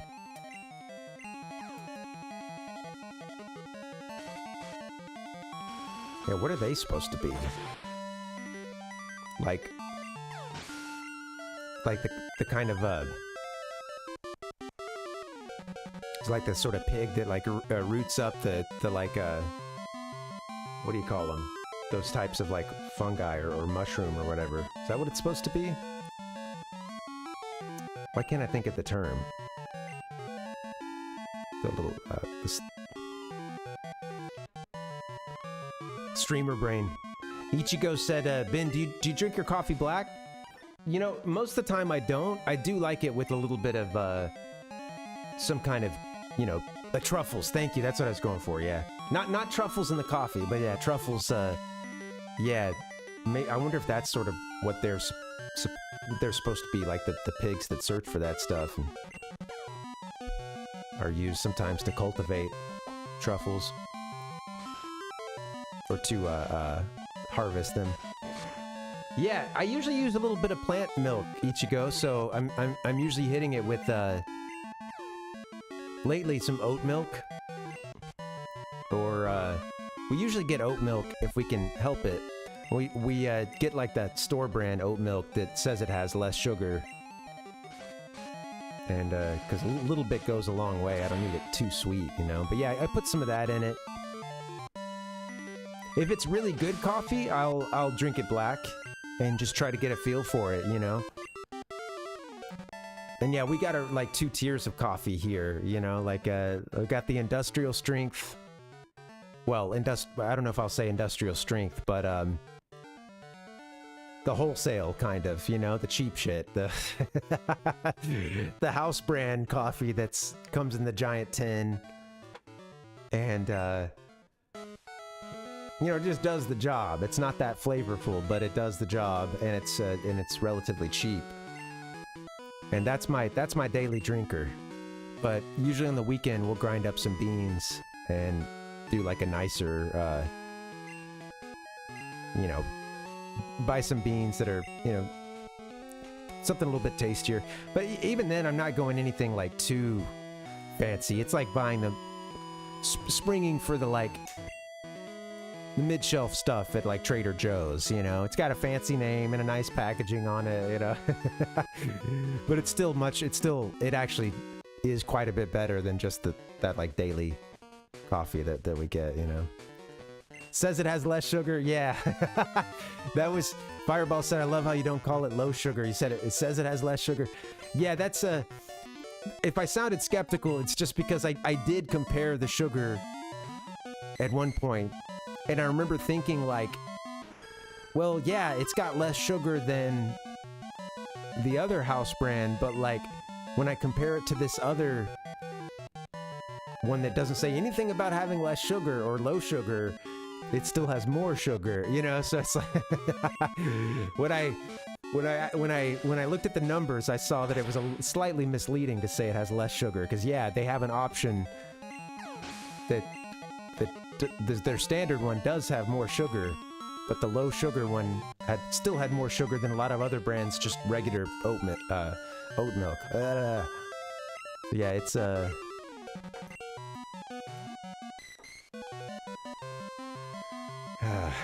it's complicated, man.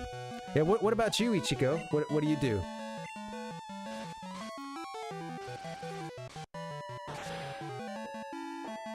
Even the better coffee, I most of the time I'm still putting milk in it, honestly. But I do try to every now and then I have that, like, you know what, man, try to taste the coffee, you know, like don't, you know, taste it, drink a half a cup, and then if you want some, drink a half a cup black, and then if you want any more, then you can throw some milk in it, you know. I'll try to get on myself a little bit, you know, come on, you gotta taste it first before you go throwing in the condiments. Fireball said, my cooking oil is olive and canola oil, and it suspiciously doesn't say anything about what the ratio is. Yeah, you could probably imagine it's a little more on the latter than the former, right? Probably a little more on the canola side than the olive. I feel so content fishing while listening to some tunes on my radio. Man. Yes. This guy's got it made, you know? Sounds like another walk in the park. They just feel so content. Down again.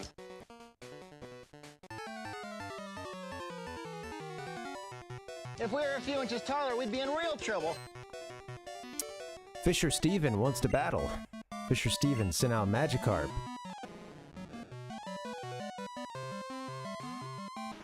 This is not suitable for work. I hit that button a long time ago, and sound effect finally came through.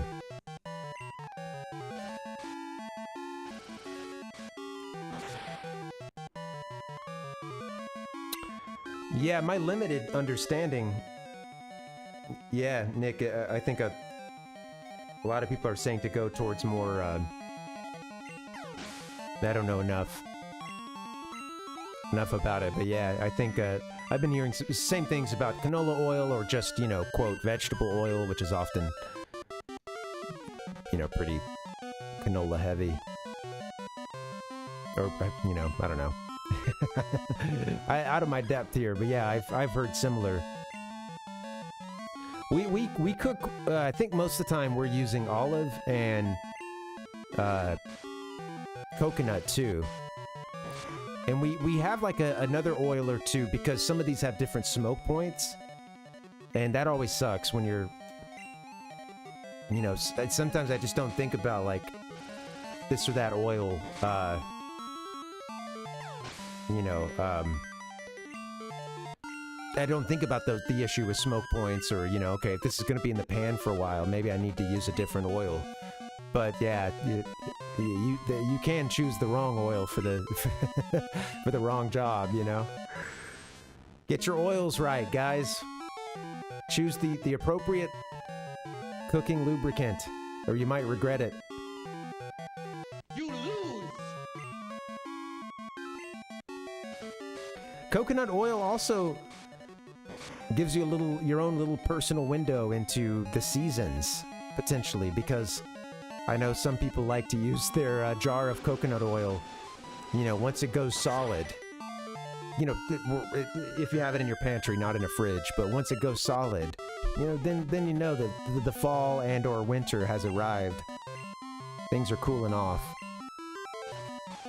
And when that coconut oil melts, you're in this spicy, sultry summer.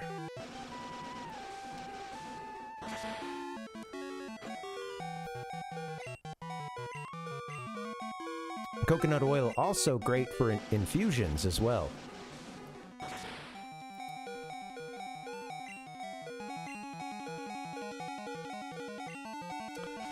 I'm gonna flip the game on and off. Don't be concerned. They're just getting a little bit of delay, so I'm just gonna... The game feed, that is. I always say, you turn the game on and off. That's not what's happening. Trying to learn Swift. Cheese sandwich can't learn more than 4 moves. Alright, what do we know? Cheese? Well, I mean... Smokescreen lowers accuracy, right? Swift is like, what's Swift's thing? Like, it always hits no matter what? Is that like its big, I think that's its, draw.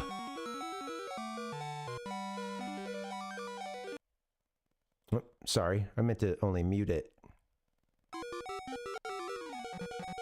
Yeah. I'm just gonna mute that for a second since we're beeping. Yeah, thanks, Nick. Yeah, Swift.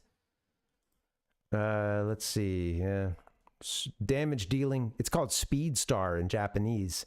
Speed Star is a damage dealing normal type move introduced in Generation 1. Yes, thank you. Well, it's one of those things like in this situation. I don't know. You know, quick attack has its advantages just in being able to finish off an enemy that's quick attack's main, I think, later in the game. If it serves any purpose, it's only to, like, finish off something that's close to death, and maybe you don't have the speed advantage. But that can be pretty helpful. We also have Smokescreen, which lowers accuracy, and Ember, which... We're going to mostly be using Flame Wheel with this guy, so maybe we don't even... I don't know. This might be too much ado about nothing. Ember could be good for... potentially for, if we need a lower level attack, like if we're trying to catch something. I don't know. What kind of damage does Swift do?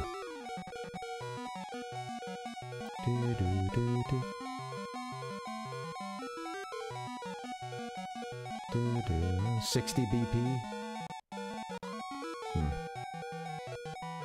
Alright, I'm gonna get rid of Ember, I think. Honestly, I'd just get rid of Ember. And, yeah. I was thinking the same thing, Nick. Oh, by the way, how'd Doom go? Nick was playing Doom earlier. On the, like, ultra-violent difficulty or something? That's such a funny name for a difficulty level, too. I think it was like the ultra-violence or something like that. It's a trip seeing those early first-person shooters like that, because... You know, they all, like, for a time, they all had a very similar style. And, you know, everything from, like, watching the gun in some of the games, like, bouncing around as you walk, you know, to like, watching your character and how he'll be like, his face changes as he gets more beat up. So if you get closer to 0% health, he's like, he's all like super bloodied and, you know, like, but yeah, also when you shoot, he's like, you know, like when every time you go to and shoot something or take damage, you know, something, there'll be like a damage face too. Yeah, it was hilarious when you were dealing with the little magma puzzle, you know, and you had to just walk over this lava and take damage. So you're just watching him at like intervals, just like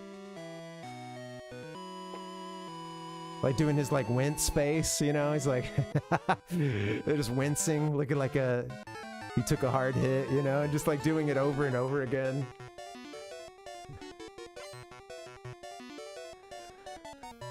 Nick said, managed to beat the episode. Had a few points of stumping, but managed to get to the end. Nice, dude. Very good. Man, I set the phone down when I was watching your stream, and my partner had gotten back from. She had just. I might just let PETA die so I can get somebody else in without punishing the next person. She had just brought some laundry back. And, you know, I set the phone down here in the office, and I went and I was helping her fold and everything. But things kept bringing me back into this room, and I wouldn't hear your voice. I would only hear that second level that you made it to. You know, after you got the key and you found your way out of that one level, I was only hearing that theme song. And for like the next while, you know, I would pop in or walk past the room and hear that and just kind of crack up, you know, and it's like, man, Nick's still going at it, you know. This song's still sounding very moody and emotive, you know. It was great. Yeah, man. Yeah. Some pretty, you know, sometimes you'll see people pretty derisively talk about the old kind of like, you know, key and elevator sort of style of first-person shooter. Locked door, keys, elevators, you know. And sure, I mean, it was done to death. But there is a level of complexity you can get out of that, you know. It's not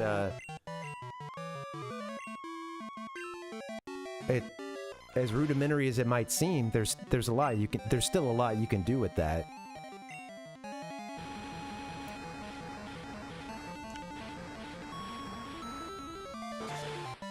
I think that the early first-person shooters I got the most into were...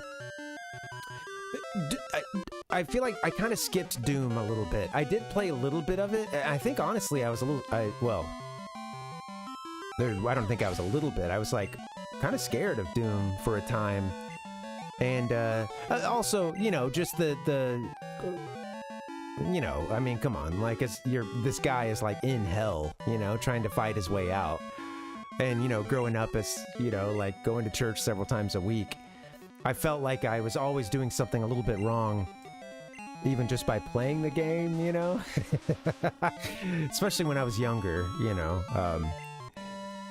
So, yeah, I have that shit going on, or weighing on me. But with that being said, I put a lot more time into Wolfenstein, which my dad was into. Wolfenstein 3D, which was a lot of fun, and he was into it, being a big World War II buff, and, you know, I remember him liking it. And I'll still never forget us getting to the last level and kind of cracking up at the boss says something to you, like you know, like Guten Tag or something, you know, like when you make it to the last level, you know, just one of the few like voice clips in the game, you know. Oh yeah. And then a lot of Dark Forces, the Star Wars Dark Forces. And if you guys haven't heard of this one, I think this was a really good, like, it was built off of everything that those other, you know, Doom and Wolfenstein and I guess one that I would play at friends' houses would be Duke Nukem. But yeah, Star Wars Dark Forces was it punched above its weight. It was. I feel like it was kind of a. It took a lot of the best parts of those games, and they managed to do a really cool game out of it. It was pretty dark for its time, and pretty Dark Forces its time. But yeah, no, Dark Forces was fun, and very much used that same engine. I think it was built off of the same like Doom kind of engine, as many of those games were.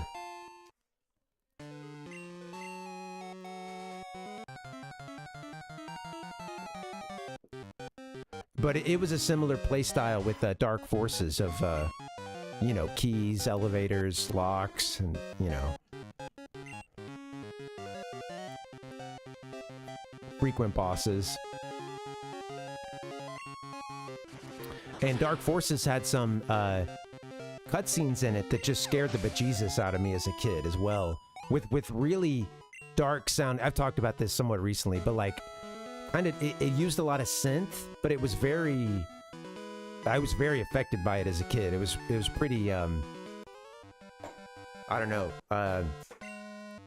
the like low, sort of sadder music that would be in that game.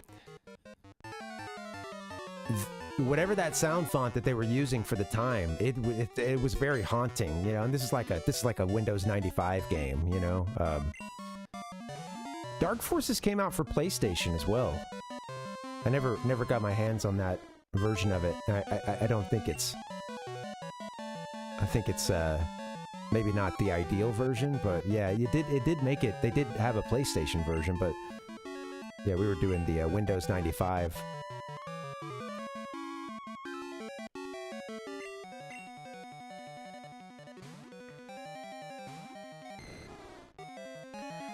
Yeah, that's cool about the just reading what you wrote, Nick, about yeah, those early mechanics.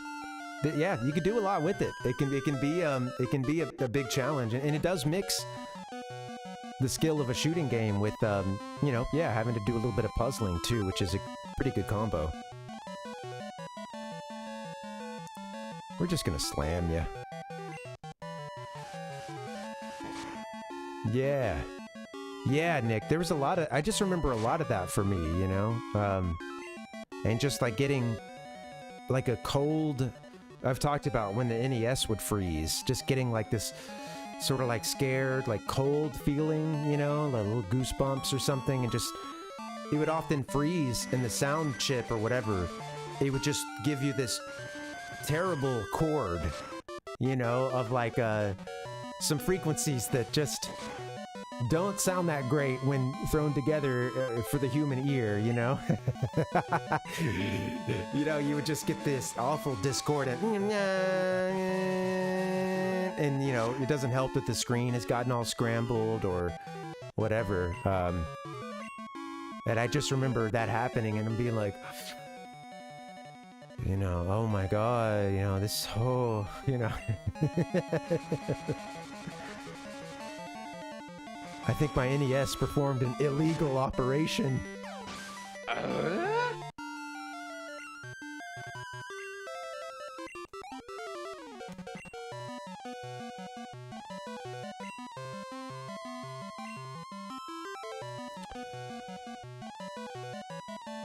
right, Crobat's up next. We'll just leave Not an Eel out. They're kind of underdeveloped. Hard to believe that some of these Pokemon were, and they haven't gotten much love since we made it to Kanto, some of them. But it is funny that, we're pretty much rocking that party that we went to the Elite Four with. We may make some changes when it's time to prepare for Red. I think after all this, I think I should just try to beat Red. I think after this long of a playthrough, I think it would be a good finishing point. And I don't know that I ever beat Red as a kid. You know, later on when I was much older at this point, but you know, when the remakes of these games came out, I got Soul Silver, and I did go all the way through and beat Red, and I thought it was worth it. Yeah, I think so. After all, I mean, we've already gone 20 parts. What's keeping it going a while longer, you know? It's, yeah.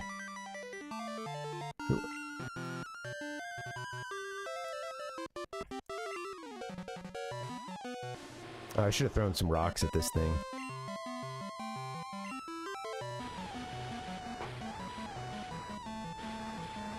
At least we can kind of... I'll definitely game plan for Red, I think. And, at the very least, maybe early on in the process we go and fight him, knowing that we're probably not ready. Or knowing that we're almost definitely not ready. And then, maybe that's what I should do, is try to just get in, and I already remember some of the Pokemon that are on his team. I know he comes out with a Pikachu that's high level, and I think that Pikachu surfs, but I don't know. I don't know if that was only in the remake or just on this one, but yeah. How are we doing on time? Hour 51? Okay.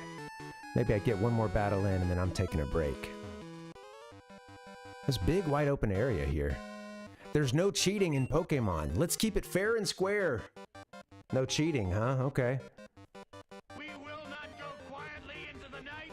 I'll try to remember that about a couple minutes in, when I forget that we're in the middle of a battle and try to go catch your Pokemon. We have 3 at this point, Nick. It's going slowly. Which honestly has been kind of nice.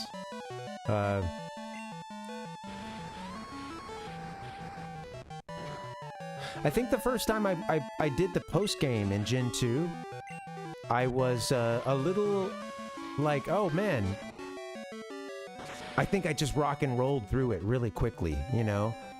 And I had a bit of regret. It felt like it was over too quick. But yeah, I'm trying to get my money's worth, right? Youngster Owen. Huh? How did this happen? That was a quick battle. Anybody else?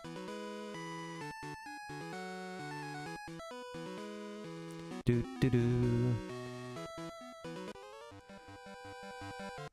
I can see it. Everything to see about you. Yeah, you know, I watched a bunch of retrospectives just to hype myself up about getting into Pokemon.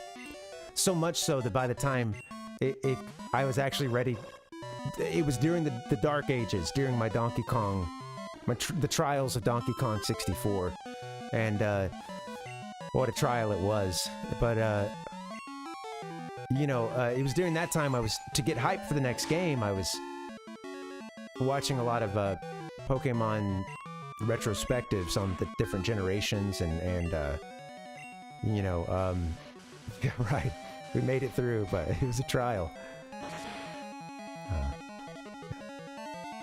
Hey, I sorry, once again, I missed a message because I didn't have my combined chat pulled up. Sorry about that. Fireball said, even if you can't finish Red off, I bet beating just 1 or 2 of his Pokemon might be a faster way to grind EXP. Yeah, for sure. That's definitely, because at that point, yeah, the things that you would do to grind are so much lower level than what Red would throw at you.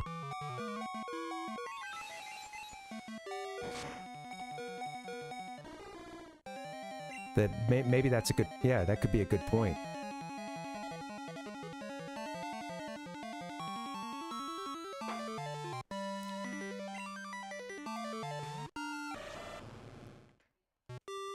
Just finish him off. Big old bite coming from Croco Na.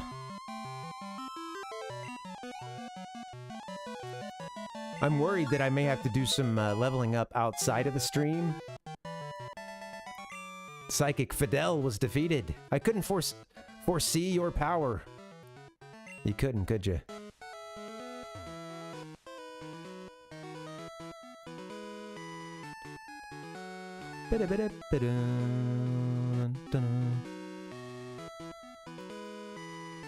I'm gonna check the bottom left-hand corner. Also, haven't really tried to see if there's any pokes around here either, but... Has that been every trainer here? Don't regret this at all. Me neither, buddy. That was a fine fight. Thank you. Thank you for the challenge. Yeah, totally. Yeah, Fireball, I did it. It was actually Nick that had given me that as an option, or had mentioned that to me as an option for, you know, when we're trying to beat the Johto, or, you know, trying to finish up the first part of the game and you know, beat the Elite Four. And I had spent like almost a whole stream just leveling up. I think that's everybody in this area. I'd spent almost a whole stream leveling up with, you know, going into it with the intention of like, hey, you know, I'm gonna at least give it a shot at the end, at least see how far we can make it. But then I got into it and the leveling up was going so slowly that at a certain point I was just like, damn, I think all we're doing is leveling up tonight. And I'm looking at the clock and it's getting later and later, and I was like, well, you know what? I'd be a little disappointed, and I feel like it's a little bit of a tease to everybody else here if we don't at least try. You know, we don't go in and give it a shot. I don't think we can win, but this will kind of give us an idea as to how much more we need to level up. And then, of course, we got in, and we actually did use all of our money. We spent all of our money on stuff because it was like, okay, at this point, I could just level up at the Elite Four, you know? So we spent all our money on items and stuff. And then I got into the Elite Four, and we didn't really even struggle that hard.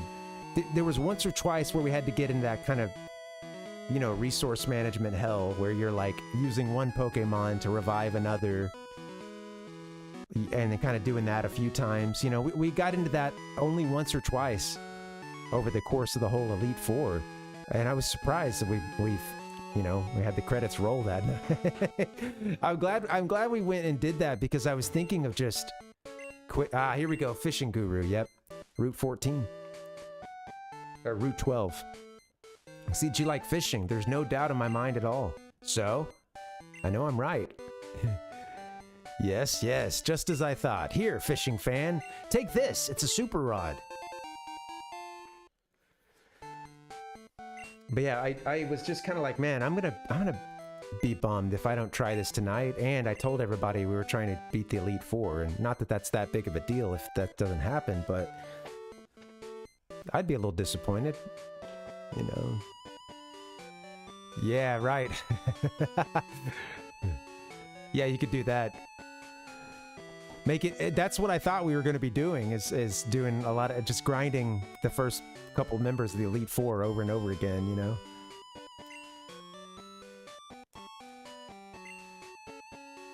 Also, further surprising was the. Oh, my phone. My phone just crashed. Further surprising is I use that for the sound drops, for the all the sounds and stuff. Let me save this. Yeah, I didn't think we'd be able to beat Lance, and then we went up there and did it. Surprised.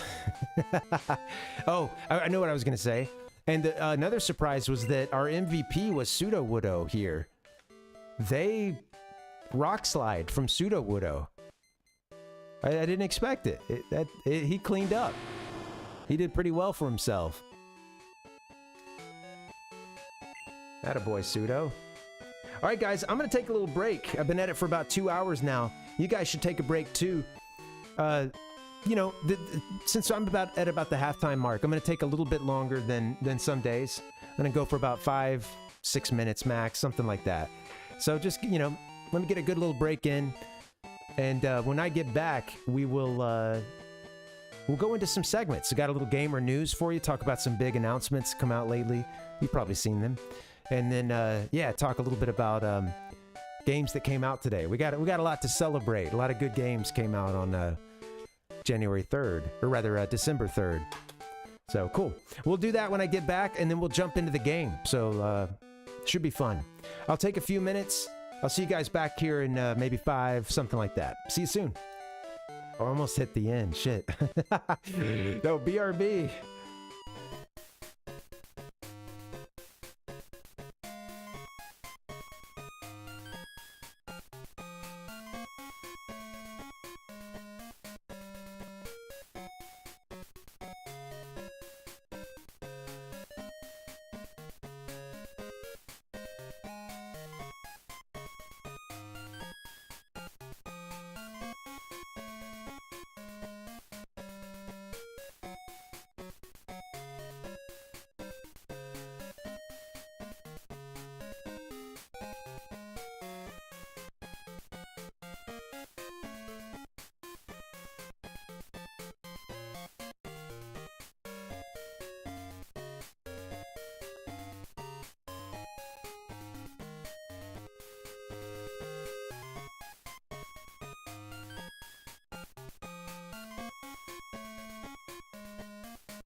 is a disgusting act.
Ayo gamers! Oh, come on, man. Happy Sunday! How you doing, folks? Welcome back. Thanks for your patience. Had to take a little break, but I'm back now. Looks like we're still good on YouTube and Twitch. Thanks for chilling, guys. Happy Sunday. I'm enjoying these Pokemon playthroughs, even if this game is taking a million years to beat. We blew it. We didn't blow it. It's been a fun one. It's been a fun game. And, yeah, we're going to get back into it, but I was thinking that we might do a little gaming news and a little back in the day. Maybe yeah, we'll start with the news, then we'll get into back in the day. And, yeah, let's chill on that for a second. Let's do that. All right, here we go. Little gamer news for you. This is some stuff you guys might have heard. A couple of big announcements in the world of gaming. Some groundbreaking stuff. Hope you're sitting down for this. The mashup between two brands we've just been wanting to collide, just come together for God knows how long. Lego and Fortnite. Yeah, officially, I guess this game was already kind of known about. There was a lot of smoke about this game, and yeah. Turns out it's official. Lego Fortnite survival crafting game officially revealed. Sorry, it's a big one, man. That's a big one. No, it's yeah, I was waiting for this one. I was waiting for this announcement to come through down the pike. It seems like you guys are pretty stoked on it too. Fireball said, "You're saying that like it's a bad thing." No. I've been waiting for these two titans just to collide. The worlds of Lego, the world of Fortnite. Throw a little crafting in too, and it's ready to go. It's I don't know, man. It's gonna sell. It's gonna sell. It's gonna be very, very popular. There's also this one didn't get titled. This is was also pretty big news. Earthquake. Earth-shaking news. Yeah, you probably saw this. There's going to be an announcement. They had an announcement to tell us about a first trailer. There's a lot of that happening. It is what it is, you know. Oh, I see, Fireball. I see. Yeah. Hey, right. No. It's no. Totally. Yeah. That's funny. Yeah. No. It was more towards. I think even in love, do I say that it's been a long run through Pokemon? You know, it's been a good 20 sessions, you know? You're right. You're right, though. Rockstar, trailer number 1, coming out Tuesday, December 5th at 9 a.m. Eastern. That's really early. I don't want to wake up at 6 a.m. I mean, I will be up at 6, probably, but not like trying to watch a GTA trailer. Even though I like a lot of GTA. I never played 4. I liked 5. I played 3 and then a bunch of stuff. Most everything since then. But yeah, it's not the trailer. It's an announcement to a trailer, right? Which that is kind of becoming an industry standard, which is a far cry from right.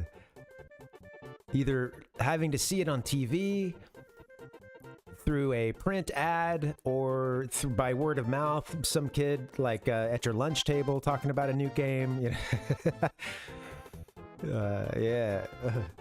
Anyway, yeah. I guess GTA 6 is, gonna be coming out someday. I don't know. This one's I am pretty stoked for this one. I think 5 was pretty good. And yeah, these games, I don't know, when they come out, they tend to be about as AAA as it gets to me. So I think, yeah, I guess it's a pretty big announcement. But yes, it is an announcement of a trailer. So we also had the I think that there was even a previous announcement that there was going to be an announcement. I don't know if it was an actual announcement or if it was just kind of known or put out there, but I think that there was an announcement that we were going to get some news on a date, being a couple days ago when this dropped. News being that there's a trailer coming. So yeah, good stuff. Yeah. Take you back in time a little bit. Gotta watch ads before we get to see this trailer, yeah? You have to buy a shark card. The level of shark card that you buy, which is the like currency in GTA 5 online. The level of shark card that you buy determines like how long of a trailer do you get. Do you just get do you get like the little sizzle, the really quick one? Do you get the 30-second? Do you get the 90-second? Do you get the 10-minute gameplay? You know, pony up. They learned a lot with GTA 5 online. Learned how to make a lot of money. Castlevania 4 came out, if you can believe it, 32 years ago, 1991. So I haven't played this one. I haven't played it. I want to get to it. I've only played the first Castlevania and a little bit of 2. I can play them on the FDS. You do it on the Famicom Disk System. That's a fun one. Yeah, 32 years ago, 1991. I don't know what else it could be. Yeah. Castlevania 4. Also, excuse me while I expand this out. Amazing cover art. I mean, I can't quite make out what this says here. I can see a lot of it, but it's a little fried, and I'm a little blind. Holy. Good cover. Good cover. 32 years ago. I love Castlevania, the first one, and I only first played it about a year ago. Well, that's not true. Back in college, my roommate had it, and I played like the first level or 2, but that was it. And but yeah, I finally got into it myself. The Famicom Disk System version lets you save, which I have to admit was I benefited from. Sadly, I needed a crutch. But being that it was the Japanese original version, I mean, I'm playing it as God intended. So those of you who are having to play through the entire game in one go, I don't know, think about that. Something to consider, right? PlayStation 1 came out 32 years ago. 1994. Rather, sorry, 29 years ago. If my calculations are correct. 29 years ago, 1994. Is that right? Yeah. PS1. Yeah. This is, I didn't get a PlayStation 1 until maybe like the last third of its, like active life when it was still popular. I waited a while. I did borrow a buddies who let me play Final Fantasy 7, 8, and 9. So I also kind of had one basically on loan for a while. He was cool with it. He had gone through those games. I think he had something in mind too. I don't know.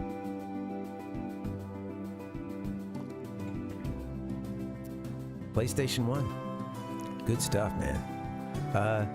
Also, console wars, man. I'm not I'm not privy to what the console wars looks like in any sort of face-to-face meeting with anyone. All right, hear me out on this, right? Most of this being fought online, right? But as a kid, you get this shit when you're going to church. You're hearing how PlayStation has got the best graphics when you're riding the bus to school. All right? You got I didn't have a PlayStation. I went Nintendo 64, and I don't regret it. Kiss my ass. You hear that? PlayStation kids who bullied me. Kiss my ass. I don't know what to tell you, bitch. Yeah. It is what it is. I do like the PlayStation, all that aside. And yeah, too bad Nintendo and Sony couldn't get their act together, you know? They could have taken over the world, dude. They could have taken over the world. No way! I don't believe it! 27 years ago, I'm telling you, this is a good back in the day. 27 years ago, Shadows of the Empire. And have you played this one? This one was a killer app for the 64 IMO. It was yeah, this was like a early, I don't know. This was one of a few games that I feel like was part of its prowess, especially funny enough, just the first level and even into the second level too, which would be different from a lot of the rest of the game. But yeah.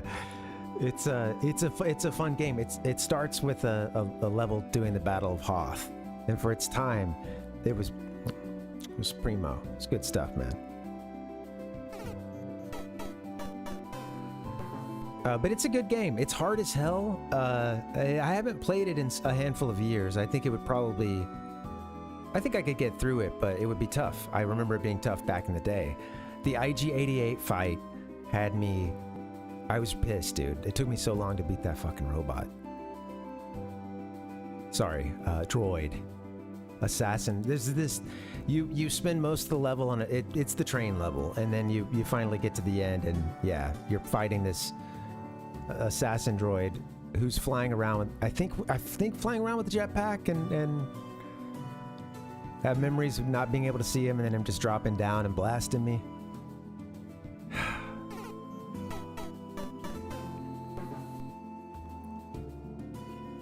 Shadows of the Empire, 27 years ago. How about Melee? Any Melee heads?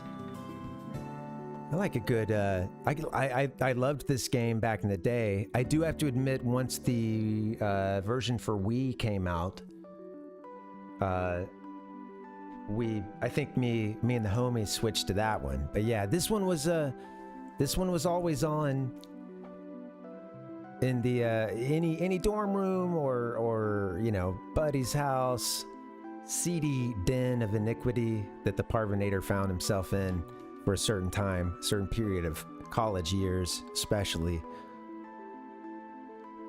And yeah, it was good times. This game was a lot of fun. It came out too when I was in I think while I was still in high school, but it was getting played. I want to look at the roster real quick.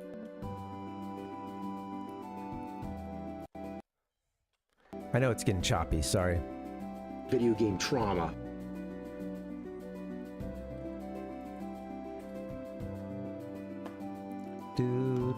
Let's see a full. We got Dr. Mario, Luigi, Bowser. Let me just pull the picture up. We got some visual learners in the crowd. All right.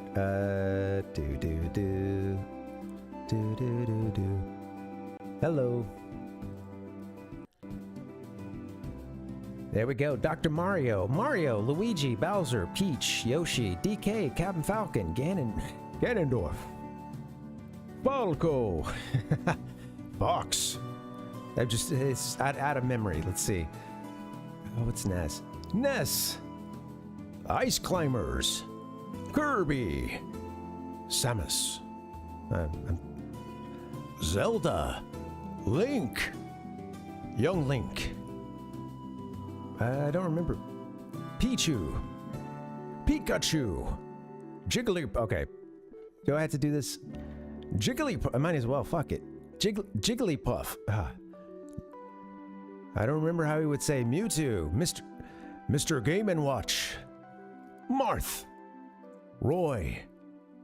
I don't know. I think I got the intonation pretty bad on that, so I'd like to apologize. Once I got about halfway through, I was wondering why I was in that in the first place and why I'd started it, but you got to see it through, you know? Lumpy pillows. Illegal. Give me a hell yeah. This game was awesome when it came out. I think this game also, in the same way that a game like Mario RPG or it's a game that just strengthens the lore of every one of these games and also takes divergent intellectual properties, some of which even come from, of course, other companies that Nintendo doesn't always have the best relationship with, puts them all together, spins it all around, throws it in a blender, and then I feel like it does something to tie those games together and just creates such a rich gaming tapestry. And it makes it all flow together to where a gamer can see the connection between Ice Climber and The Legend of Zelda. They can see the through line. They can feel the spirit and of what it means to be a gamer and be connected. Let's go. You know, man, it's bigger than us, right? What can you do? And I think this is a game that sort of hammers that home for me.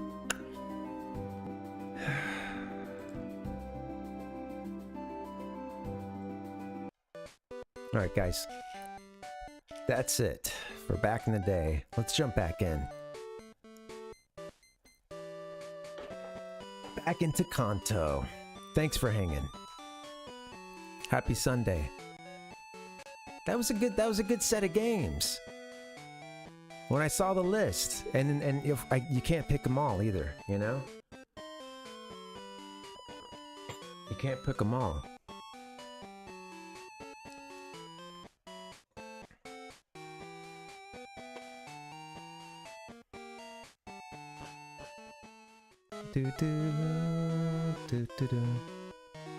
All right. I had my volume way up. I was really getting into the FF9 feeling, I think. Let's go. I mean, what a song, you know? That's the world map music, and yeah, it just brings the you know, the little something in the throat, a little lump. Yeah, especially if you know the storyline. Games, man. Give me a hell yeah. All right, we're a little we don't exactly have the right. Oh, okay, yeah, we're down to 3 Pokemon. This is cool. Cheese sandwich probably isn't gonna do so hot, I would imagine. So maybe we need to get somebody else in.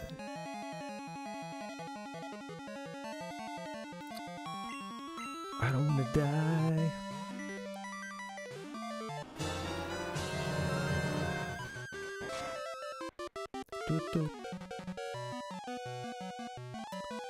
Let's see, Lickitung was at, what, Route 44? I'll have to see where 44 is. I think that's back in, I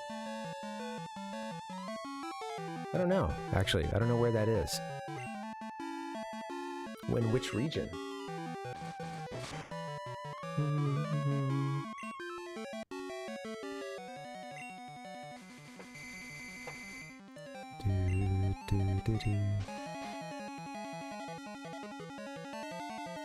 All right, here we go. We're flying. Oh, guys, I don't know. I haven't mentioned this, but yeah, thanks to those of you who came out to the last stream. Also, sorry I had to stop early. The B button on my 64 controller is toast. I don't know what's going on. It's I was playing Star Fox 64, doing some celebratory Star Fox 64 after we played Mario Golf for a while, and yeah, it didn't go well. I reset once, and then I played the second time, and I was like, wait a minute. I noticed that it wasn't registering the B button every time, and then it got to a point where it almost never registered the B button. So, yeah, sadly, Fox, you know, we had to call him back to the Great Fox, and they're grounded. Those guys aren't flying right now, you know, and it's not good. Also worried because tomorrow I'm trying to play Mario Kart 64. It's toast. No, I haven't tried to clean it. I forgot. It's been kind of a stressful couple days with the sick cat and stuff, but I haven't cleaned the controller like I want to, so I don't know. I'm gonna get around to it.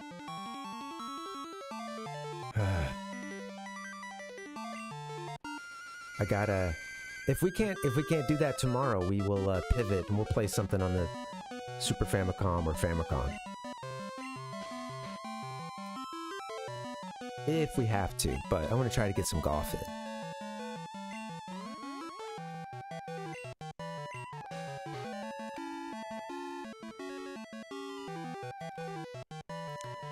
Yeah, I think that's I think that's certainly a part of it, Fireball, yeah. They said maybe it's got something to do with how the controller is probably 25 years old. Same thing's happening to my D-pad. Yeah. It's sad when they go, you know? I did salute it. I was gonna be angry at it, but the chat kind of talked me down. It was good. I was about to have a gamer moment and really just, you know, just let the controller have it. And you know, that's a maybe that's not so much a gamer move as it is a, you know, an angry move, but you know. I should remember, you know, there's a lot of gamers who are on the gentler side, who don't exactly get all smashy.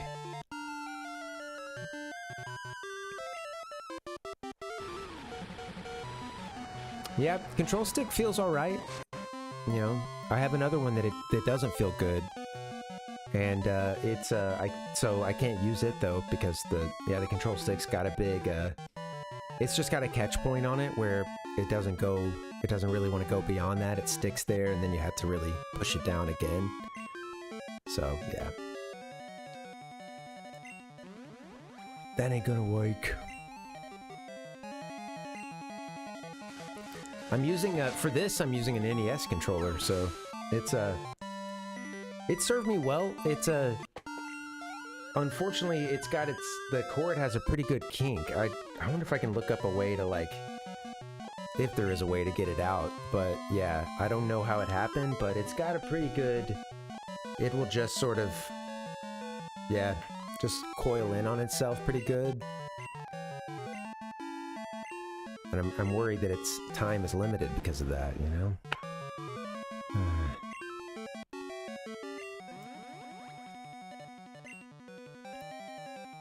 I should have put you to sleep. I'll do my best. I'm gonna try to clean it with some alcohol. Get a little Q-tip action in there. Hit it with the alcohol and, I don't know, go from there, see what's up. It might work. I hope I don't have to take it apart, because I don't really know what I'm doing.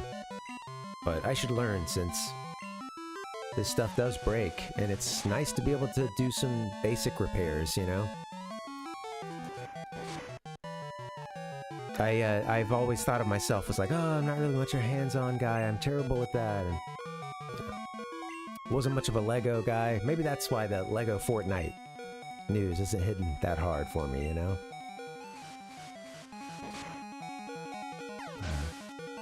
Never been that much of a Lego guy, you know?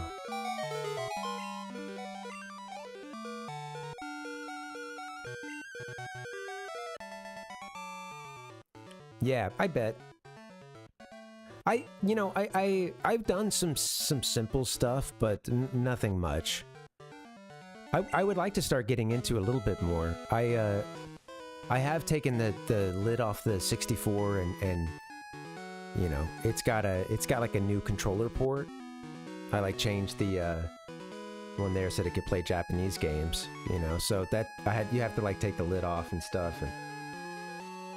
But yeah, that was an easy fix. The reset button on this had to be cleaned a couple times because it didn't work. I bought it and they tested it at the store, but I didn't have I didn't think to ask them to reset anything, and it might have even worked once or, you know, the first time or two, but yeah. Other than that, you know what I really wish I could fix? I have a Famicom that I don't know if they screwed the mod up or what, but I bought a Famicom, had it shipped, and it worked really well for a couple of weeks, and then the picture started to get some really weird, like, persistent, you know, artifacts. Like, imagine like these trees here, you know, at the top of the screen. If there was a tree present, you would just sort of see it's kind of a shadow extending all the way across the screen. You know, it was starting to do some weird like analog video. You know, it'd be cooler if it were a Radiohead video, you know, than like watching your Famicom slowly deteriorate, you know, and start getting ghosting across the screen and everything. Oh yeah, I wanted that they did a mod on it to take it from, you know, the RF switch to swap it out to be a port, and they used a pretty crazy port. They used a headphone jack port, because there are like video to headphone jack, you know, like I don't know. I thought it was a kind of an interesting. They gave me the cord for it and everything, but yeah, that Famicom. I wish I could do something to fix that, but I don't know what I'm doing. And I think that's above my pay grade. But I think next step for repair for me would be like changing out a battery in one of these games, you know? That's a good one. That feels like an attainable goal.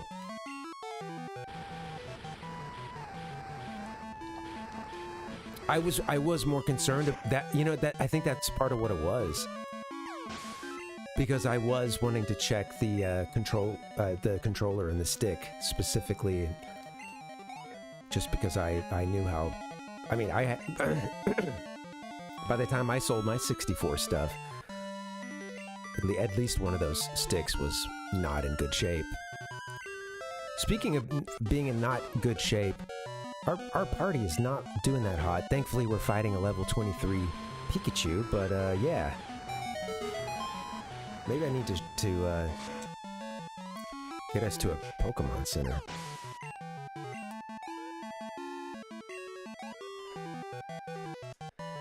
Yeah, that Famicom. I don't know. And it was a deal. It was a whole pain too. Like, I was still within the refund period, but the dude was like, "Oh yeah, I'll send you another one," but I can't even. No, he wanted to send me just the PCB. He would send me the actual board for the game, and then I would, or for the Famicom, and then I would need everything else. And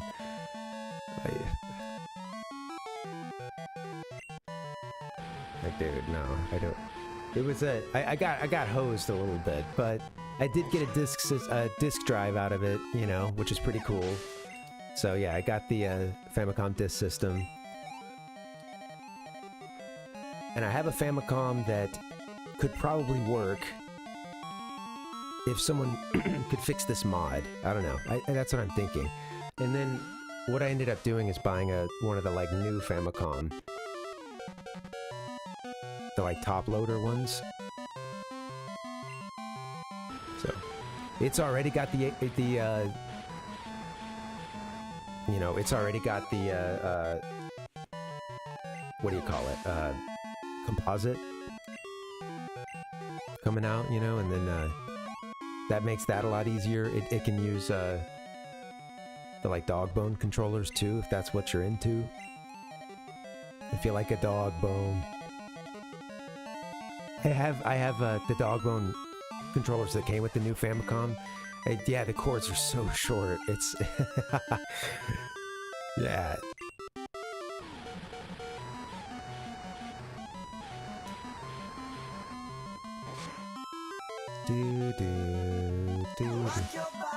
This is an exciting fight here. Just a handful of Pikachus at about the same level, right? And well, Joshua. What do you think Joshua's favorite Pokemon is?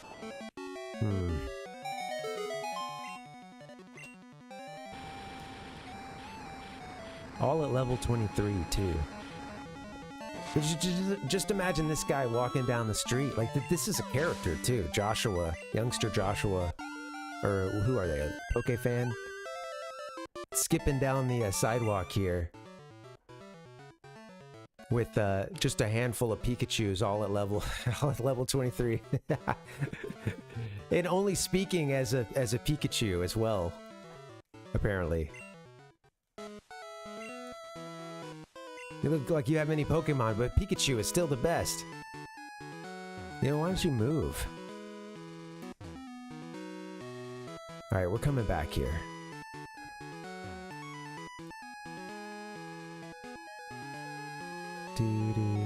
Where did we come from, though? Yeah, let me just, our team is not doing well, so I think we should fly somewhere. We'll go to, well, I guess we gotta go to Lavender since Snorlax is still in the way.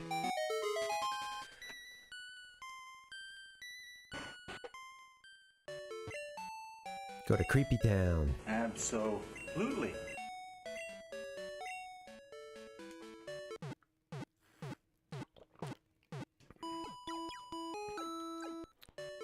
Double rainbow. Oh my god. It's a double rainbow all the way. So yeah, I'll see what I can do about the controller, but tomorrow, you know, we might have to ad-lib a bit. We'll see. I was really looking forward to doing some Star Fox 64, and I had a good level or two until the controller, you know, had different ideas.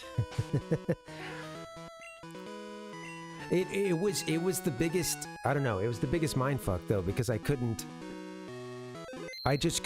believe that the controller was screwing up. I had to believe that like I was doing something wrong, or I don't know, maybe this says something, you know.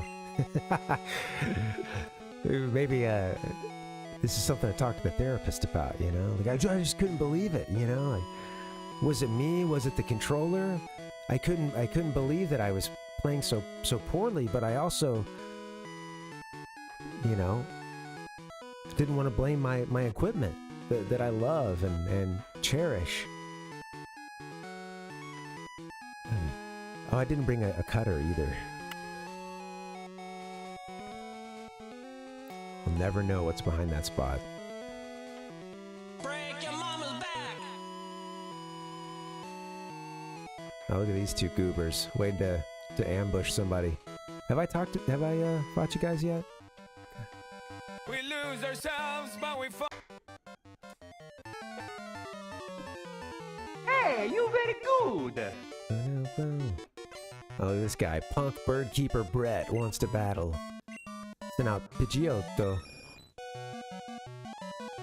Italian Pokemon. Gargoyles! Psychics! Everything's ungodly!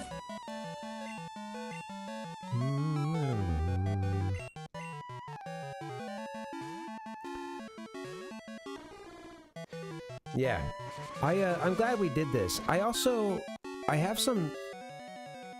I'm glad that we went through Gen 2 after doing Pokemon Yellow last year, but I'm thinking that we also have in the Japanese Nintendo 64 like 19 game series that that is ongoing.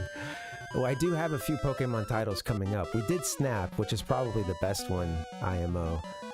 Especially if you can't connect it to Game Boy file. You know, maybe one of the stadiums is the best at that point, but in our case, yeah, I don't know what we're gonna do so much with the 3 Japanese Pokemon Stadium games.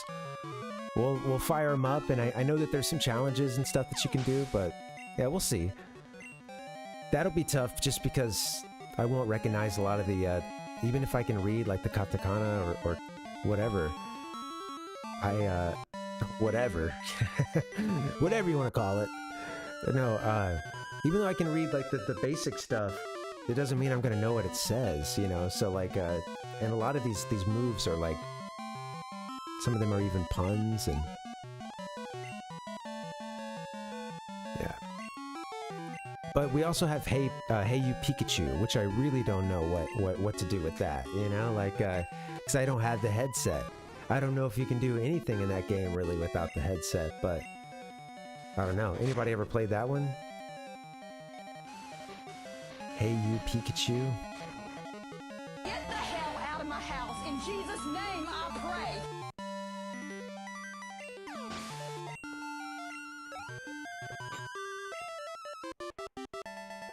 Birdkeeper Brett was defeated.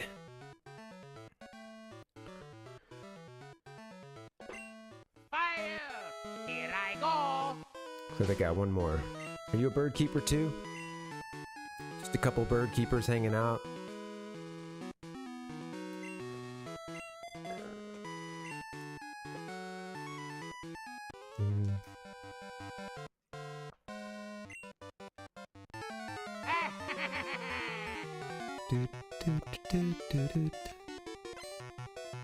Fireball said, learn as you go, take notes. Once you figure out a move, you just need to recognize the first few characters. Yeah, true. Yeah, it's been interesting too, like doing this series and where the sorry, I'm just like itchy, dude. My it's been dry. Sorry, I've been like, dude, I need some I gotta put some lotion on, man. It's killing me. But yeah, no, with some of these games, the language barrier has been more difficult. I think doing Donkey Kong 64 the first time, I think that was pretty tough because there were times when characters were telling me basically exactly what to do. Not even really necessarily like trying to sugarcoat it or just give a hint, but you know, very direct, like, hey, meet me over at this place.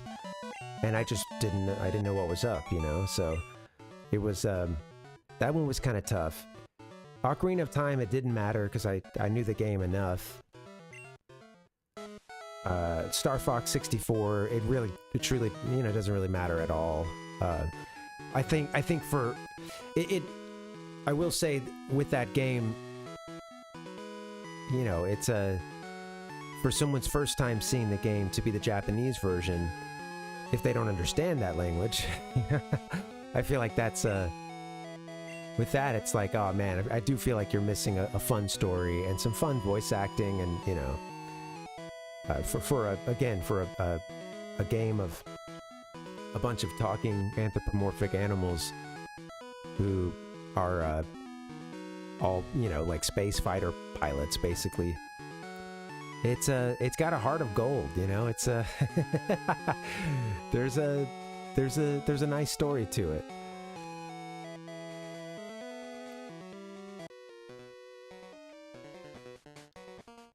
Well, excuse me, princess. Bow down before my regal Pokemon. What have I done? Fireball Ferret said, I completed HYP in 48 hours on my birthday once upon a time. 100%, you need the microphone every step of the way. Okay, yep, alright. I bet there's at least one emulator out there that will work though. Yeah, that's funny. Alright, well, Hey You Pikachu, sorry. No mic, I'm low kicking ya.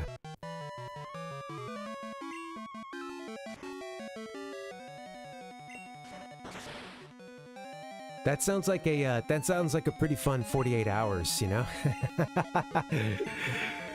I'm assuming you played it before that time, Fireball? Because yeah.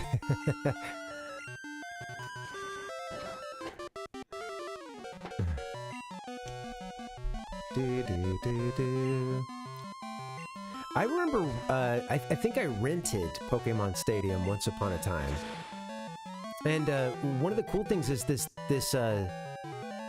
with the Japanese Pokemon Stadium games, there were 3 of them in total. The first one didn't make it to the US.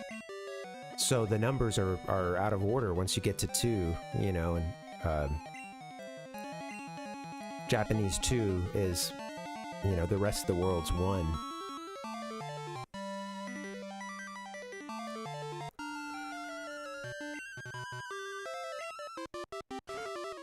Damn you, Nido King. Don't double kick me. Come on, dude. Yeah, it's not very effective, huh? Jeez. Shut up, dude.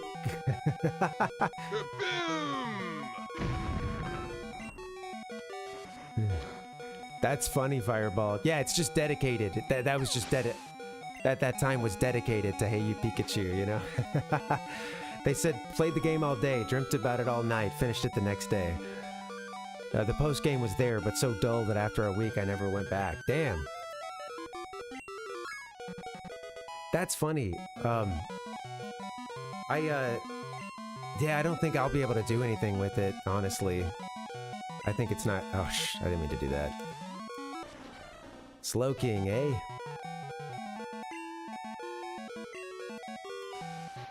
What are you, like, water and psychic or something? This was my birthday money purchase. 36 hours, come to think of it, first playthrough. Oh, wow. Yeah.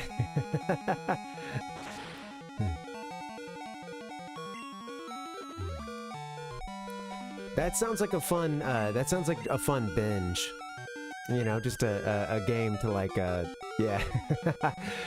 I don't know if I would come back to it after a while of that, you know? It'd be like, boom, I'm satisfied. But we got it in, dude. We went on that 36-hour, Hey You Pikachu bender. We're back, you know. Oh, shit. Who did I pull out? Oh, jeez. Somebody just finish this thing. He sits on his ass all day, smoking dope and jerking off while he plays that fucking game. Just finish this guy, please. Quick attack. Get it over with.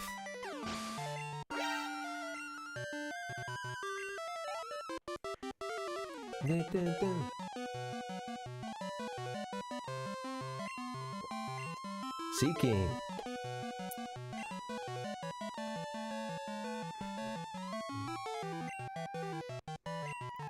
Good old Poke fans. I like these. These must be the, well, you have the Poke fan, and then you have the, who are the guys that... Oh, man. They had the glasses. They're wearing the, like, white long-sleeve shirts and kind of, like, kneeling down, I think. And they're, like, adjusting their glasses, or... What are their names? It's a type of Pokemon trainer. Basically, you know, definitely the, sort of otaku. They might even have dolls or something, I think. Yeah, I can't remember. But yeah, definitely going for that stereotype. Ring dang do, now what is that? Do do do do do do do Scoop-a-doo. How's our Pokemon? Pseudo Widow's not doing so hot. They're doing pseudo bad. Let's get, I don't know. We'll put, PETA back up at the top. Hey, thank you guys for hanging out. This has been a fun stream. Happy Sunday. I'm having a good time. It's been a stressful couple days, so this is catharsis for sure, because, yeah. It's been a tough few days. Sick cat and, you know, some other BS, you know, but we're getting through it. This feels good. Thank you guys.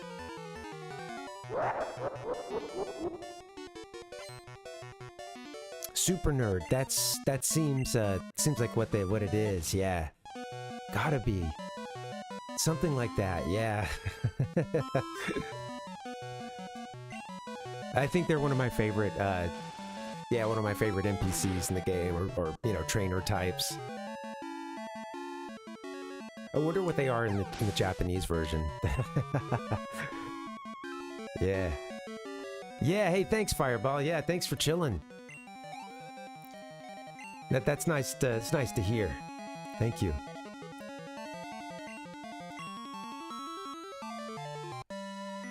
Graveler's coming up next. Hey, Binary, what's up? What's going on? It's him and I, Aquemini. How you doing, Binary? I gotta get the chat fixed. I don't know why when I'm on this scene, I don't know why the chat doesn't work right. I'm gonna see something real quick. You guys will give me just a second. In fact, let me sorry if it's I gotta look something up real quick. I might lose a frame or two. But yeah, I just want to see something.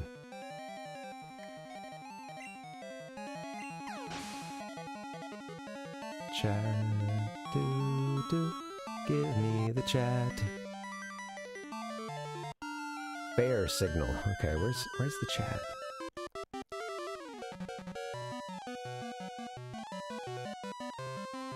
Okay. Well, anyway, I'll have to try it again in a bit. Binary said, not much, pretty good, awesome. Yeah, good to see you, Binary. Hope you're having a good weekend. I know it's pretty much over.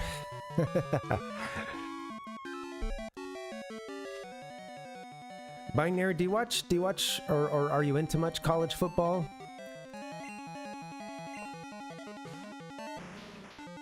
Do.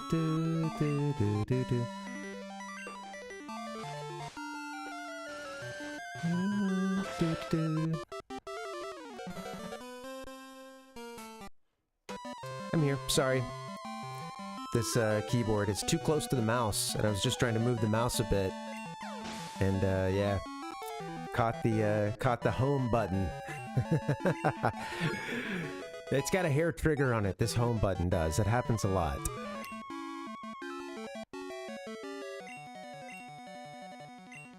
Go, Peter. Go, Peter. Go. Okay. Yeah. I couldn't remember if you'd ever said anything about Florida State, because I was just wondering, because, yeah, it was the college football playoff stuff came out this weekend, and everybody's going crazy about it, you know. After the championship games, they picked the playoff team, so I was going to ask you. I know there's a huge convergence of Pokemon and college football fans. It's got to be out there. We're finding that. We're I'm finding that niche. No. Oh yeah, no worries, Binary. Yeah. No, that's one thing I kept. Yeah, that's one thing I ended up keeping was you know, the Bama. You know, you can take the boy out of Bama, but you can't take the Bama out the boy. That's what they say, man. And I got a little Bama in me. Yeah, no, it's cool. I identify as a gamer and some sports fan too. You know, yeah.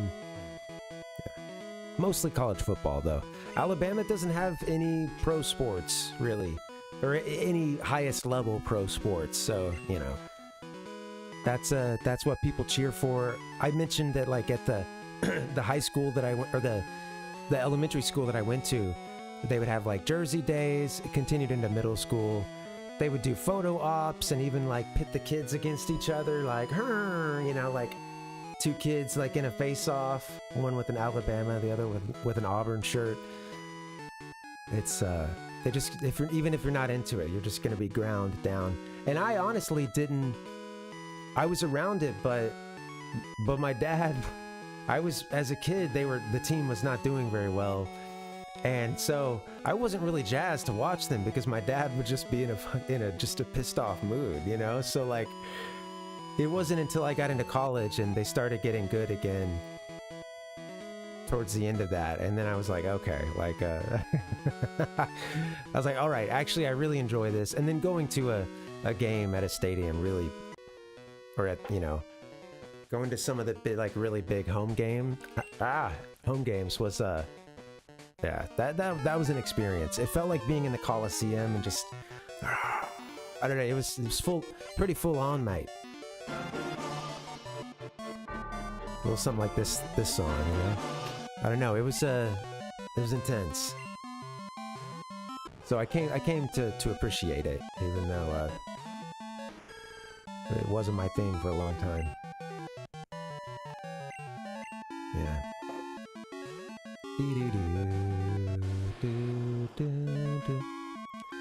We keep fighting these trainers who've got really low level and even like first tier Pokemon, you know, haven't evolved.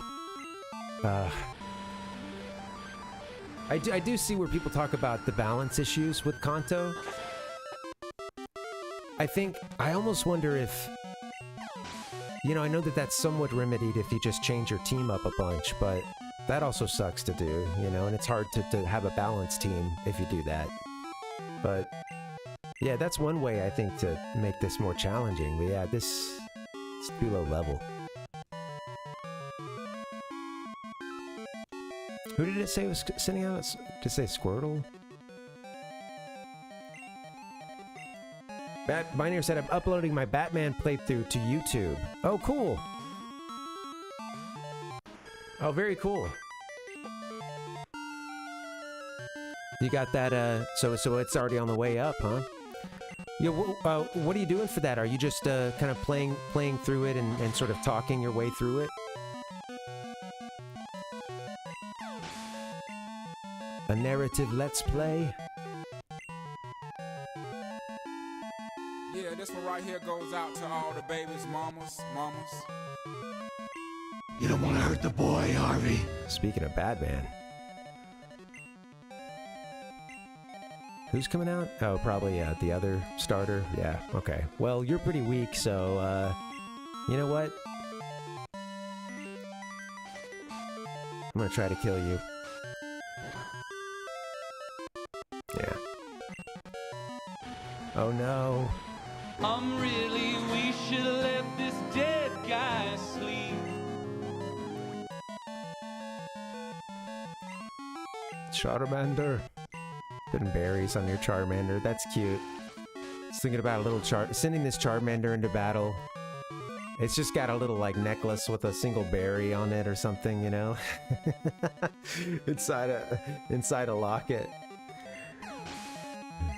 Hey, you know, sure, he probably knew it was gonna get its ass kicked, but PokeFan, I wouldn't be surprised if PokeFan doesn't consider Pokemon as like anything more than accessories, you know? Who knows, maybe they're really into it, but Squirtle, Charmander, and Bulbasaur. I think that's a well-balanced mix. Yeah. Wow, dude, using all three starters? Shit, it couldn't be me, man.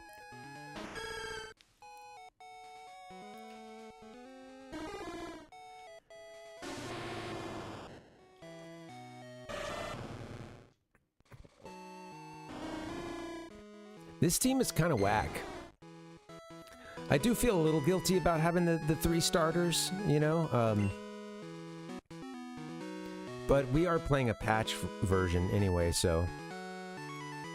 The Crystal 251. Yeah. Nice.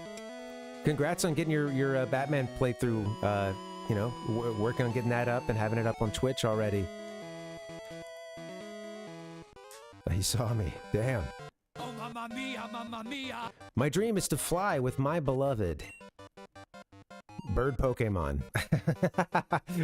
I was like, oh wow. Oh, okay. Right. Well, it would be great to just soar. Just have a Pidgey taking you across the landscape, you know, tiny little Pidgey.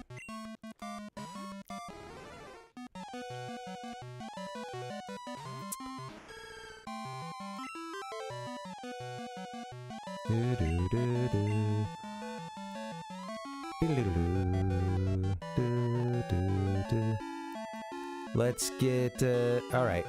So I wish our pseudo, I should have healed pseudo. They can throw rocks at the thing.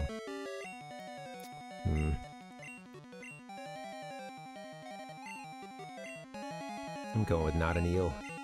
Get it in there. I'm not going to, so quit asking. Alright, throw the twister at you.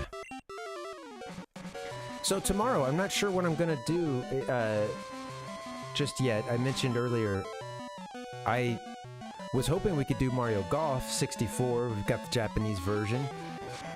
And I was gonna try to play that, but my B button on the 64 controller may be busted. I gotta investigate further. I haven't had time to clean the thing, and I didn't think about it when I did have some time earlier today, but what can you do? I'm gonna try to clean it first, but I was doing a run of Star Fox 64, and I started to suck more than usual, and I was like, what's going on here?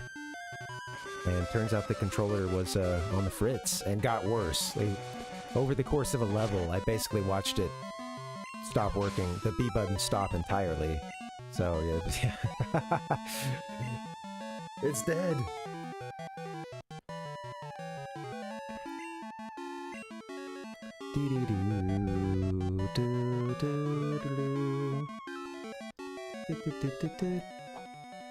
Well, Benji changed Pokemon.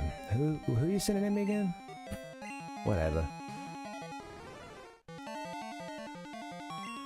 Nice. Well, thanks for the deets, Binary Man. Glad you're getting it up on YouTube right now. That's awesome. If anybody needs a Batman tutorial, for the first, I think it's the Batman. Is that right? We were talking about this on Discord a while back. One of the NES games. I think the first one. The Batman, I believe, or the Batman the game, I should say, rather. I think is not the Batman, but I think it was Batman the game, Batman the movie, the game. But I don't know. Give me a hell yeah! Star Fox 64, but you can't use bombs. I would hoard, never use bombs as a kid. Well, you know what? I mean, you know. I think that most people still use... I think that a lot of the, like, score attack folks still use bombs, but they clean up with using those, like, charge shots that you can do without locking on if you hold a few buttons down. I've never really been able to get that strat down. But that's, like, what separates the... you know, that's what separates the Slippies from the Falcos when it comes to flying ability, you know, and or you know, ability as an ace pilot, you know, is being able to use that unlocked charge shot and just basically you're shooting that and taking down multiples of enemies, because the game is designed really well. It's so funny, dude. When you watch someone play it who knows what they're doing, you can just see how many times they'll have enemies intersect at a specific point, and if you're able to put that shot there, you get the bonus for hitting additional enemies or simultaneously. So the scores just jump so much further if you use that technique. Yeah. Hello. Hi. You think Pokemon get more friendly if you train them in a place that they remember? Oh, okay. Let's go. Is this true, Pokefan Trevor? You would know. I'm gonna give you 55 straight. It is interesting, some of those hidden mechanics. Yeah. Fireball said, I've seen a video on how that works. Yeah, there some... they're... All that stuff at this point, of course, is and has been figured out pretty well, you know, and you know... It's it is interesting that yeah, a lot of the math in this game that I'm not privy to. Yeah.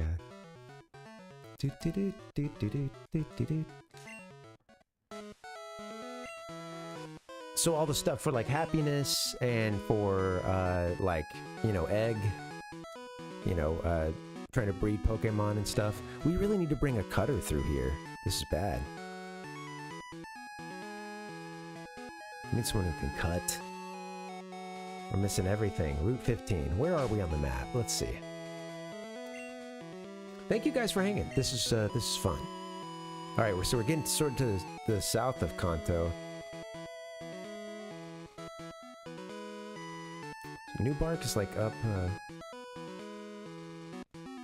don't know. Where's New Bark? Or not New Bark, but Pallet. Okay, that's right.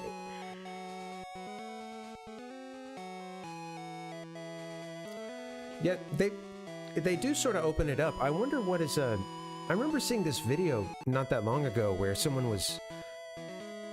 I guess they try to play games based on the hints that you get in an instruction booklet or whatever, or in the game.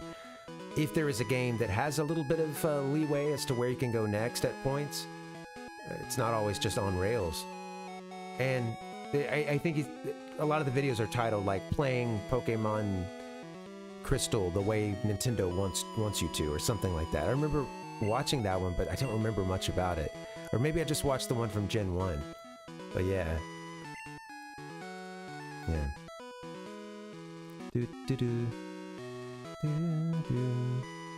Hey, that's funny. Fireball said, I guess he's trying to tell you. Yeah, I agree. Yeah, but Pokemon's friendship increases faster if you train it where you caught it. For sure, yeah. And yeah, that is a funny mechanic too. You are taking it back to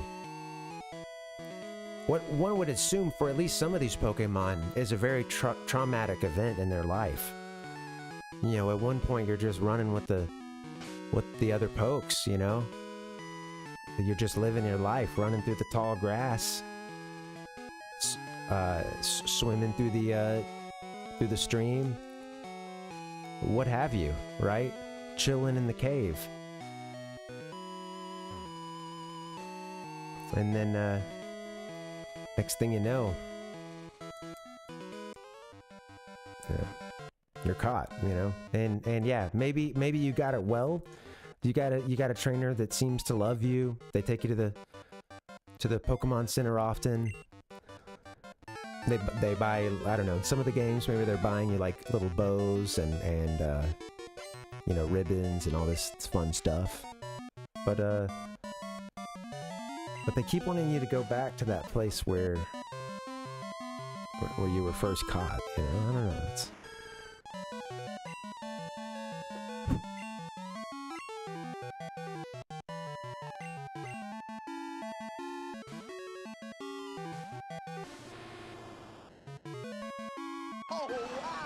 Thanks for the lurk, Binary. There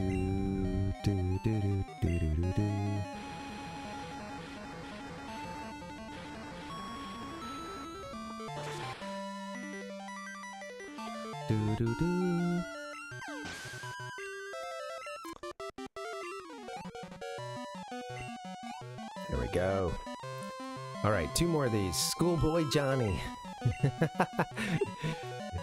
Some of these routes, I'm like, man, this schoolboy just out at 6:50 p.m., you know, hanging out, trying to battle people. Yeah. You need to go home, schoolboy. I guess in this, you know, world of Kanto and Johto, you know, you don't have to really worry about that kind of stuff. Kids can be kids once again, you know, get out, run around, skin up their knees a little bit, you know, ride a bike.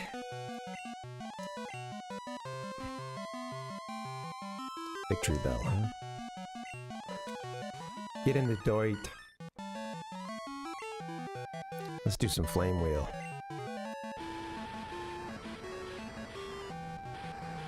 It's funny, I think it took me a little while to be more into playing outside. And paradoxically, it was video games and then some of the stuff that I was reading, I think, that helped get me to go outside. You know, I feel as a kid, there was a point when I more wanted to like recreate what the fun that I was having in video games outside, and you know, and I don't think I'm the only person with that, but I think everybody could have that to an extent, where something you read or watch or play could inspire you to do something out in the real world. But yeah, I don't know. It's I do think, you know, for me, I think Zelda was big. It made me want to get out. We did live at that house at the time was, you know, kind of like this suburban / rural area, you know, they were building this big road that is now like one of the major ways into the nearby city. They were building it at the time, but they were taking a really, really long time to build the road, and they often weren't working on it for long segments. So like me and some of the other kids in the neighborhood would like go to that area, and you know, it was fun times. Yeah. Who's I guess I'll keep PETA in. Fireball said it's dangerous to travel alone, but with a fainted level 2 Rat-a-tat by your side, you can make it to safety from anywhere. Yeah, you know, it just as long as the two of you don't white out. That's what we're doing in this gen. We're whiting out. If it's just too much to take, if we're down to our last Pokemon is just fainted, you just white out, you know? Which sounds very deathy to me. I don't know, you know? Right? You're just whiting out, you're going into the white light, you know, it seems very near death. And then I think in the remake, they say something, you know, they give the, like, you know, you scurried to the, I don't know, you and your fainted Pokemon, or you scurried, you huddled together and scurried together to the Pokemon Center. Well, I don't know, something along those lines. But yeah, you just get, you know, trainer whited out, you know? You still, yeah, right.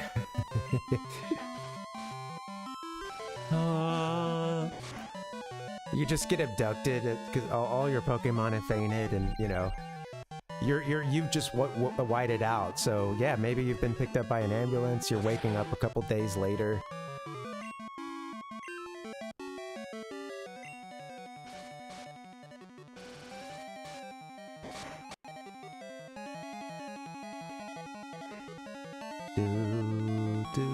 Do. 1 second.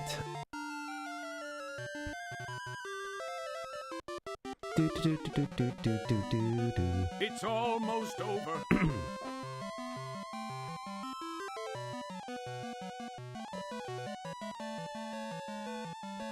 Hey guys, give me just 1 second. I'm gonna see if I can fix the chat. Give me 1 sec. Where is the chat? This might clear it out.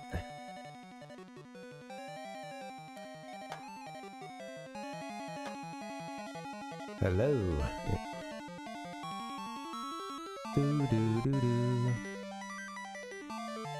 Okay, I think that might get me what I was hoping for. Thanks. Thanks for your patience. Oh, wow.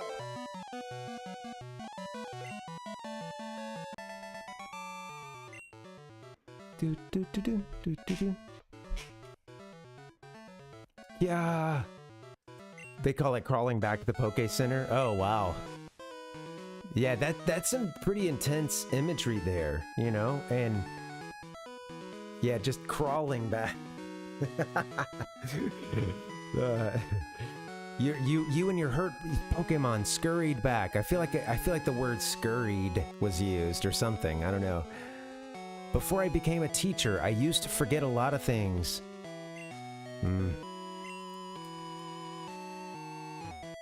Hello. My favorite class is gym. Now you're playing with power. Oh, we got a jock. Schoolboy Billy. My favorite class is gym. Level 27. Yeah, I might have to, I don't know. We'll see. Maybe I should just continue with the party I have. I know that's people's biggest complaint with the Gen 2 post-game is that, you know, you get to go to Kanto, but it's maybe not as cool as, the vibe isn't as full as you might expect.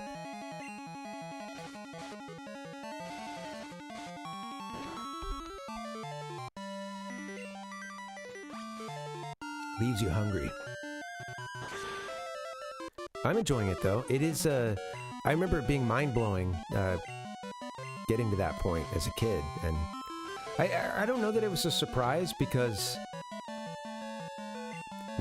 I wonder, I think maybe it could even be mentioned in the booklet. I don't remember, but we did look at the booklet, but that was like, you know, 19 of these streams ago, and probably 30, you know, probably 40 total streams ago. I don't know. It's been a long go of it, but I wouldn't have it any other way. It's been fun.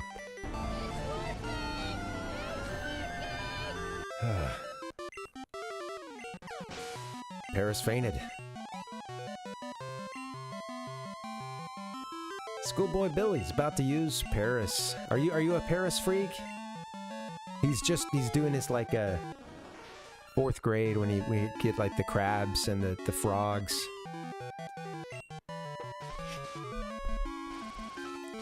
Everybody's supposed to keep them alive, which is something 4th graders should not be responsible for, honestly. Most of them. Who's that Pokemon? Although I remember I met the kid that would go on to be my best friend through pretty much most of the rest of school. And in 4th grade, we were doing it was before the frogs and crabs. I think that was like the next year, and we had, you know, like caterpillars and into butterflies or whatever, you know, and mine went into a cocoon and never came out. And after that, I got paired up with my buddy, and yeah, going to be good friends throughout the rest of school, pretty much. His hatched. His came out of the cocoon, emerged, and mine never did. It stayed in its cocoon forever.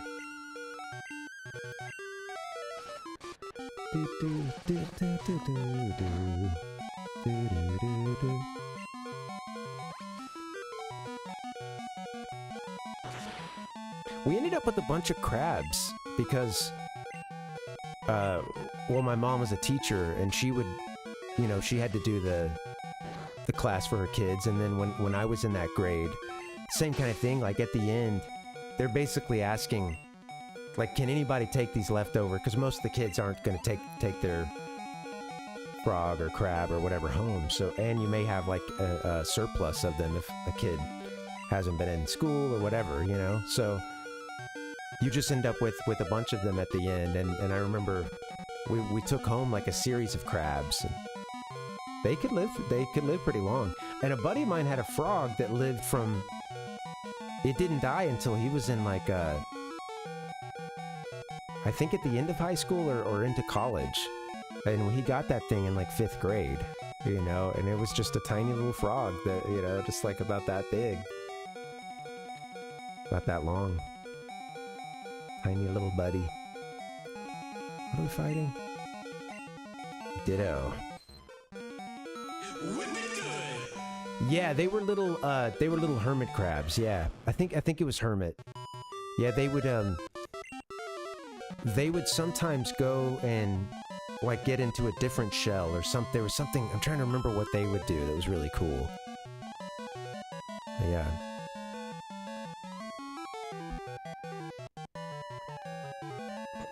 That doesn't sound right. I don't know my animals. I gotta get my zoo books out again, you know? Fuck, I wish I had zoo books. Jeez. I'd always go to the dentist, and they had a fat stash of zoo books on the bookshelf, and just remember getting down on that. Those were the days. I think they were hermit crabs, yeah. I think so.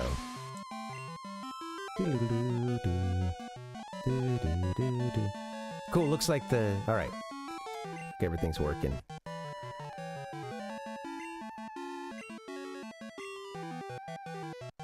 I'm gonna keep going for maybe another half hour. I probably should have gotten a break, just timing-wise. But I think I'm gonna play for a little bit longer. This has been cool, and I'll be back tomorrow, hopefully doing Mario Golf. But if we can't play it, we'll do something on the Famicom or the Super Famicom. That'd be fun. Let's do that. Also got the Wii, but I don't have a controller that can do the menu right now, and I haven't yet tried to clean those, the like battery, where the battery rests. Forget what you call it, the little plate. Oh shit. You know what, just thrash this thing. Slash it. Thrash it, slash it. Yeah, the crabs, I remember, these 3 crabs that we ended up getting. The first one I named Krabby. The second one, Crabina. And then the third one, Crabby-ina. And I remember, pretty sure the middle one was the longest lasting. It had, it went the distance. First and the third ones, we got months out of them, but, you know. But, just a couple, you know. Oh yeah, I'm gonna try to, I think first I'll just take a Q-tip and a little bit of alcohol, I think. Ichigo, yeah, you know, take a Q-tip, squeeze it out, make sure it's not just like wet, and yeah, get it down into the B button. Get it down into that B button, and then it just go, I don't know, go from there. I don't know what else to do. I've never repaired one of these before. It was sad watching it go out, too. So yeah, I'm gonna see what I can do. Also, Thursday, I want to let you guys know, I'm gonna go down to the Game Awards. Gonna show up at the Game Awards. I don't think I'll be able to do anything, like broadcast live. I may be able to do something on Discord. I'm still trying to see what I could pull off. My phone does really suck, but yeah, I'm gonna see what I can do. I just currently don't have the setup, and I think I'd be, well, I shouldn't say too much more, but I think I'll, you know, I could be, anyway, I shouldn't say anything else. It should be fun. Well, yeah, all that is to say, I think I'll be doing, good idea, Fireball. Yeah, I think I'll be, getting down to the Game Awards. I'm gonna see what I can do. I just might not be able to have anything going live. I don't really have a good way to live stream, is, the basic gist of it. So I'll see what I can do. If I can't live stream, I'll come away with something. Come away with some footy. And we're gonna hold those guys accountable. But I don't know who's inside that building. You know, but it ain't, I don't think it's the grassroots gamers, you know, such as you and I. And I'm just gonna get down there, and I want to see what's up. I want to suss it out. And yeah, we'll see what's going on, you know.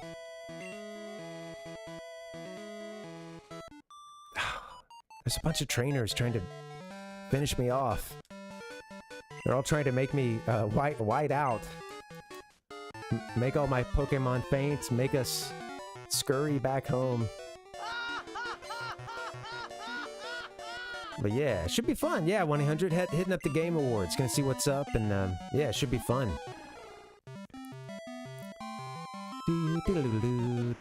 I'm excited.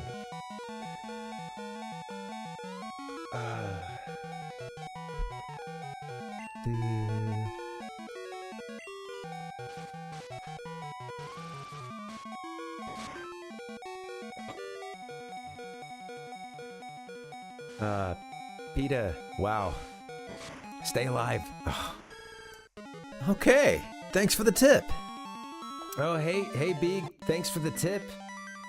With the 40 bits, thank you for that. Hey, you very good. Yeah.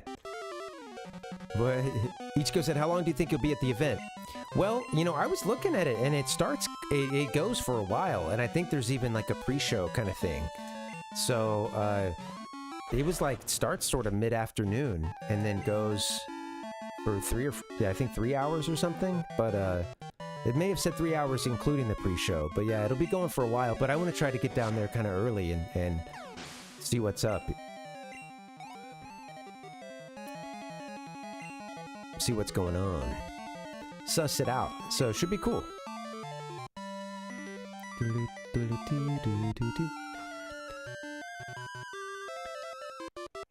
1-800 said everything fun's always in Cali. Yeah, well,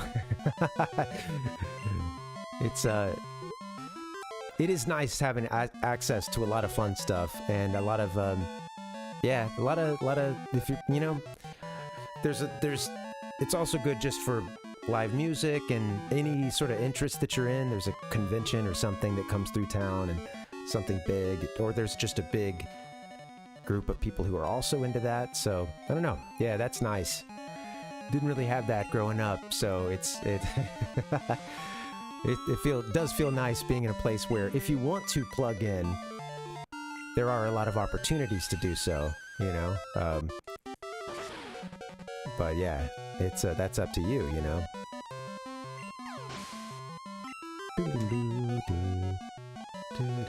Good luck, and don't fuck it up. My partner got to go to the RuPaul, the finale that they shoot, and when you're there, they're doing the shooting for the episode, which means that they're reshooting stuff and staging everything, and you know there are delays, and they're setting up the shot. You know, it's and yeah, we had some friends who were in town from. Some folks we knew back in college, and they were in town, and they went to see that, and yeah, it was I don't know, that was kind of it's funny because that's like oh, come on, you know, that's a pretty cool thing. They're both into the show too, so it's like, you know, it's cool that they got to see the finale. Even if it took a while. I think they were there for a while, and it was very cold, considering that there were a bunch of people who were, you know, pretty much like half naked, like running around on the stage and stuff, you know. It was quite cold, they said, and, you know.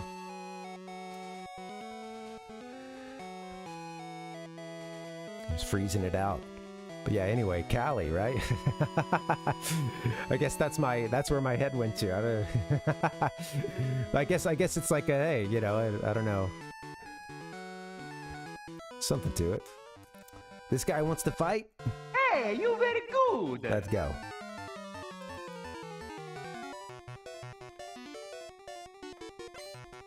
Schoolboy Tommy. Hope Tommy doesn't kick her ass, guys. I'm kind of worried.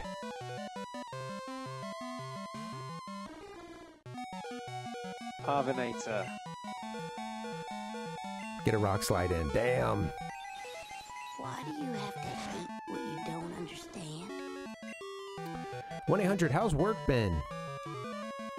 Hope you're doing well. I know you, you know, you've been in that position for a little while now, I think. Switched it up. This motherfucker don't miss. Who fight? Been steady. Nice. Oh, yeah. Fiscal year just ended. Oh, okay. Nice. So was there a big, like up to that point, was that like a big rush kind of period, or a big, like, there's just a lot going on, or... as they closed out the last fiscal year. We're talking, guys, welcome to the Parvinator channel. We're talking fiscal years, right? We're talking whiting out. Let's see, what else? Sundays. We covered a lot of stuff today. None of it's coming to mind. The Parvinator. Parvinator. Gamer news. It is a gamer lifestyle channel, you know?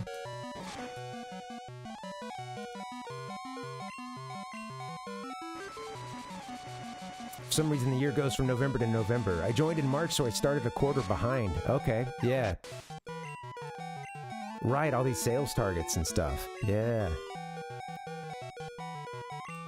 Did you get the Top Gun hat? Did you get to wear the Top Gun hat? Were you the district's Damn! Look at that 1-800.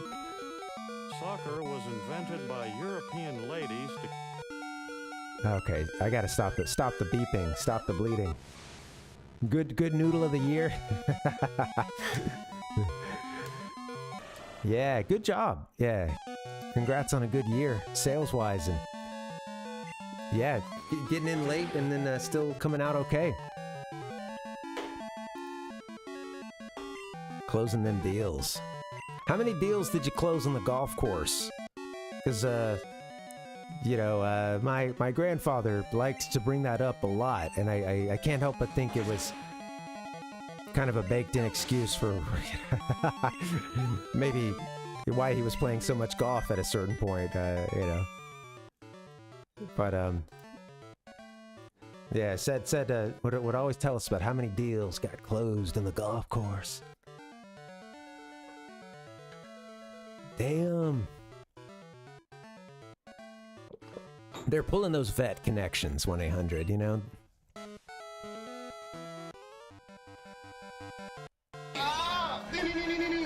Hang on, I have to phone my mom. Oh, by all means, please phone your mom, child. I'm not trying to challenge you. First flag Kage, leader of the inventors of the deed. Schoolboy Kip wants to battle. 2 veterans in the store. Oh, I got you. They're different kind of veterans. Okay, right. They've served the company for a long time, not necessarily their country. Okay, right. Makes a lot of sense.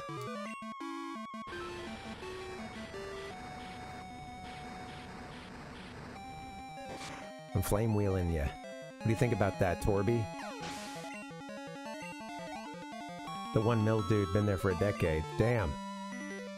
He's what we call a lifer.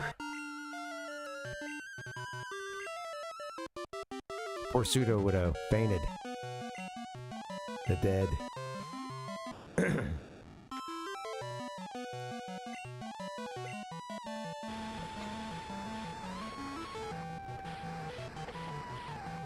Yeah, I mean, if the pay is good, and even if it's not necessarily good, if something is kind of steady, you know, it's I certainly understand why people would just stay there, you know? Yeah, become a lifer, you know? It's just kind of hard to get that stability for a lot of people, I think. Getting harder than it was, you know, maybe a generation or 2 ago. 1-800 said the winter's gonna be brutal. There's 1 AC vent in the whole store. Ugh. So it's still getting very hot, you're saying, in the winter. Is that right?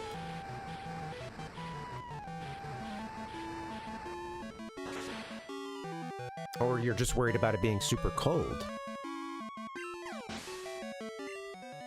I guess it's got to be super cold, right? I guess that would make a lot more sense. All right, okay. Yes, that would that makes sense. Being winter.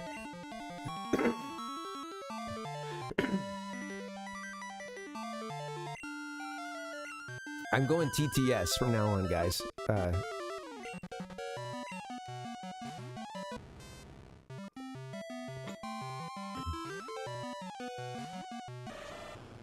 Ooh, jeez. Where were you when the allergies kicked in?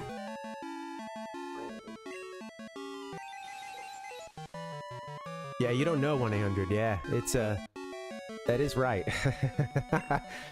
I mean, it's gonna be 80 here, you know. That's nothing to sneeze at. 81, I think, in a couple days. Yeah, and some of the worst, I think, yeah,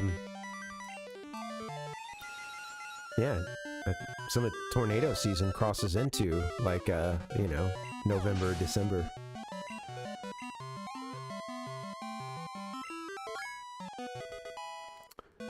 Tornado season.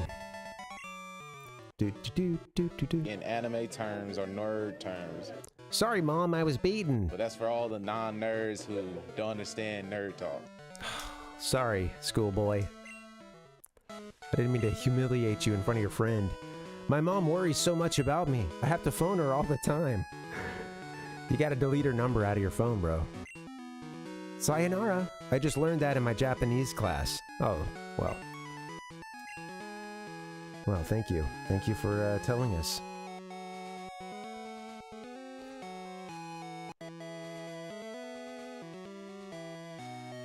I need a sound effect.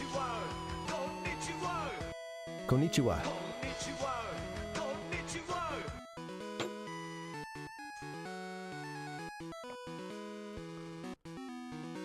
Sorry, Mom. You were just blowing my phone up.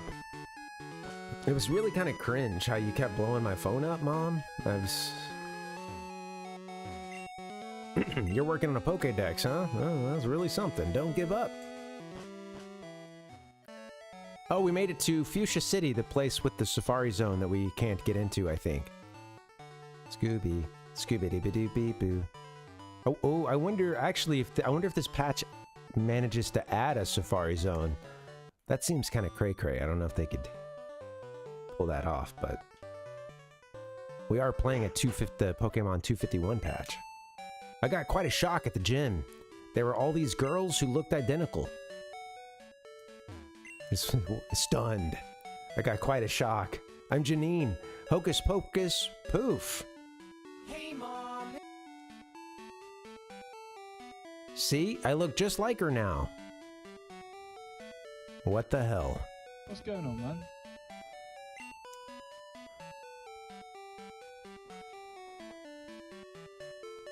Wow, we've got a shapeshifter. Just hanging out in the Pokemon Center. Nobody's doing anything. They're just... Hey, you have a brand new kind of Pokédex. Did Prof Oak give that to you? Yeah, you Kanto losers. You don't get the You telling me the gadgets come to Johto, which seems to be kind of more of a, like, traditional part, you know? And that lines up with what it is in Japanese counterpart, you know? Come on. Telling me you don't get all the latest tech? Frickin' what up, dude?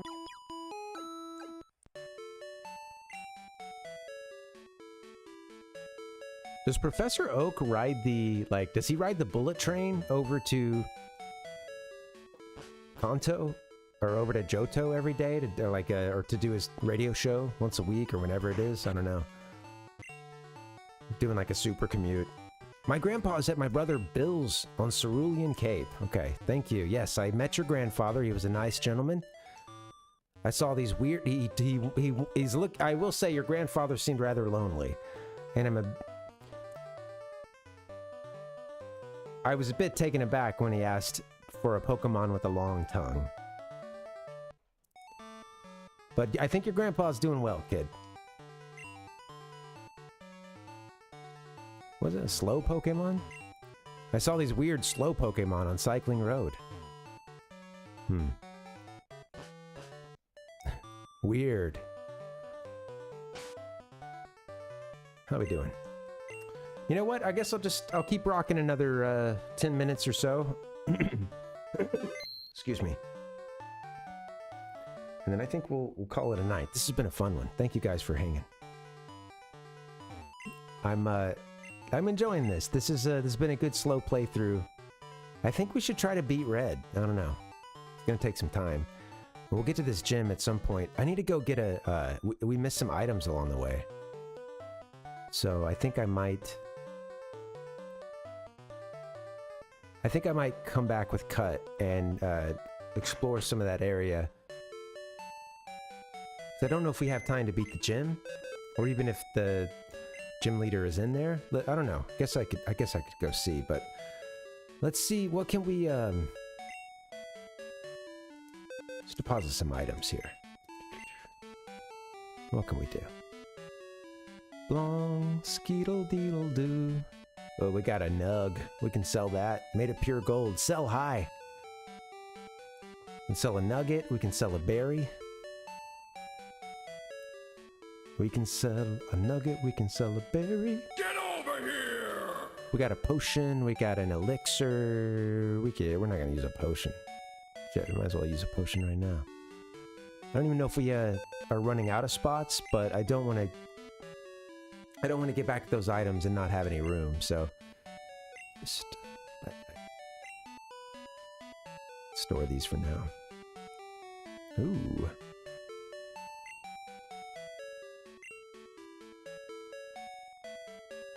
Repels wild Pokemon. Yeah, that's pretty cool. We don't have a Ditto, so I might actually have a Ditto, but we're not using it. I'm just gonna go ahead and store some of this stuff, because this is stuff that I may end up using, I may not, you know?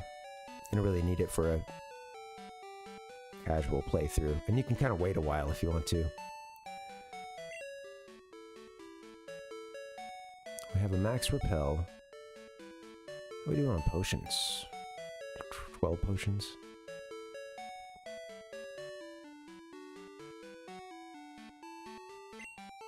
Store the berries, store the nugget.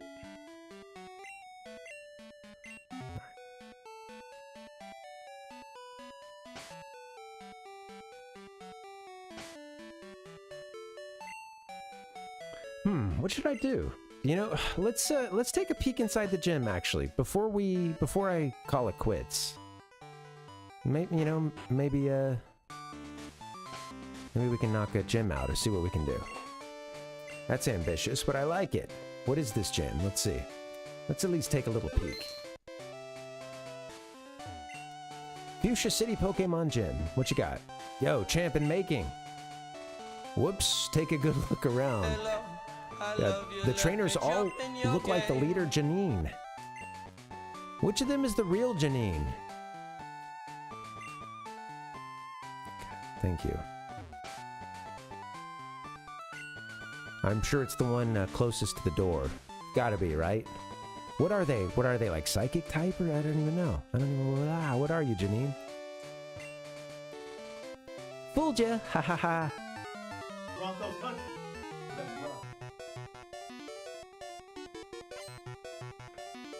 Lass, Linda wants to battle. Lass, Linda, sent out Bulbasaur. Linda. How many people? How many Lindas are? How many Gen Z Lindas are there? It's gotta be like. Gotta be pretty low, right? Shit. Razor Leaf ought to work. Hey, guy, you're the first serious gamer I've seen all morning. You fool. Now you've got a sleepy PETA.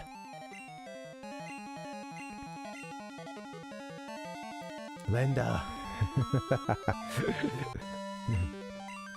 Yeah, how many Lindas under the, I mean, even under the age of like 40 are there, you know? I don't think that many.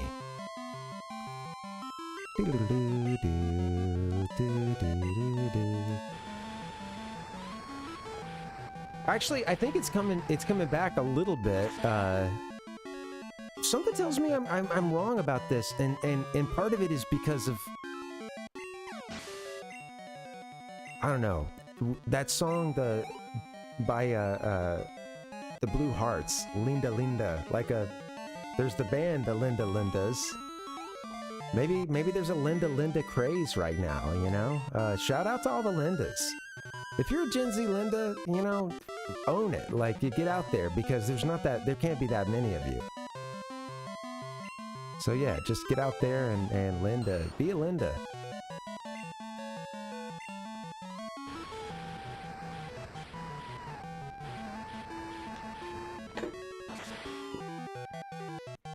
What do you get called? Like Linda Lou? I mean, what kids... I'm trying to think of... It's always important when you're thinking of naming a kid to think of like, okay, well, what are if people want to make fun of this name, where are they going to go with it, right? I was actually thinking about that 1-800. Yeah, I was thinking about the comparison. Decided not to make it, but maybe I should have, you know? Yeah, doo-doo-doo-doo. Go Flame Wheel. Go Flame Wheel.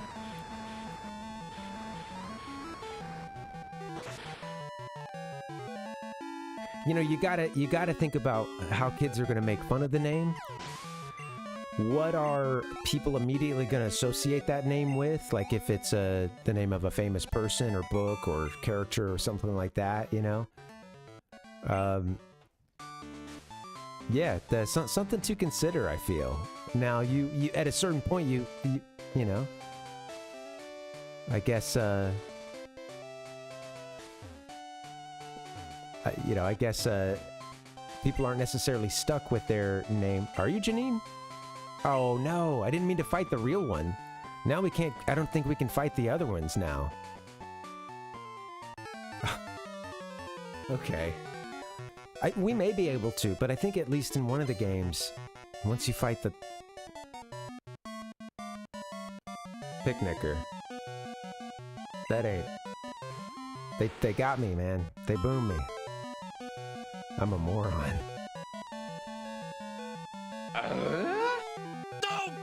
See, that time they didn't be like, haha, I'm just kidding, you know, which I guess I was waiting for, you know? I was waiting for them to break at some point, and they never did. Whoops. Wake up, PETA. Mamma mia! I know. Oh, that's interesting one. Oh, right. Exactly, yeah. That's funny. Just was reading your comment. Yeah. Yeah, you know, I being a Ben and a Benjamin, of course I would get a lot of Benjamin Franklin, Ben Dover, Ben Gay, been around the block, how you been, Ben? You know, it was there's a lot of different ways to go with it, you know. Benjamin, lots of Benjamin. That being one of the more common, I think, you know. Usually combined with a like a "What's up, Benjamin?" You know, so it's a little on those lines, you know. Hey, Benjamin. What rules, you sons of bitches?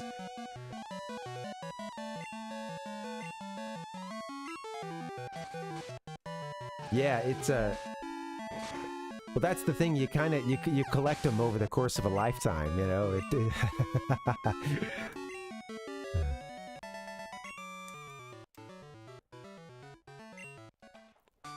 And also, you could name a kid something, and then someone terrible could end up making the news, or you know,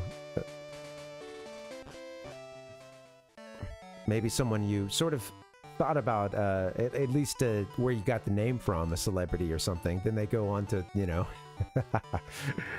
just be not a good person. That's always a possibility. But yeah, the word plays, thinking about what it might be in other languages that would be most likely to, you know, your kid to encounter. One second. Okay. Yeah, every now and then the signal gets a little behind. Yeah, right. Yeah, exactly. Yeah, there's a lot of people who were named Adolf who went on to change their names too, or call themselves something else, because it was such a popular name. Do do do do do do do do. Do do do do do do do. Do do do do do. Bloop bloop bloop bloop bloop bloop. Especially like if you know, moved somewhere else and it's like, okay, people don't know me, might as well, hey, my name is blah blah blah, you know. sometimes you pick a new, kind of an immigration name, or new place, sort of new place, new me. I work for some folks who came from Taiwan, and everyone in the family took like a pretty basic English name when they came here. And it's funny because I didn't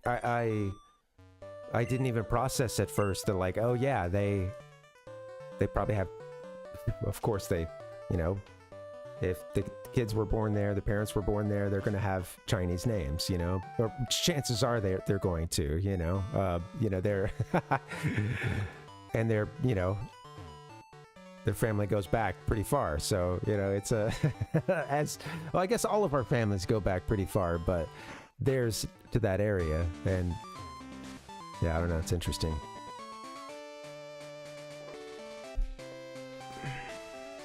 Some of that too, I know sometimes that's even just like I mean, for them, I wondered if it was a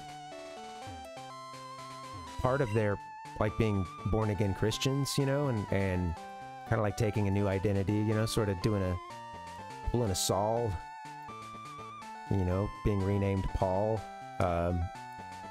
after his,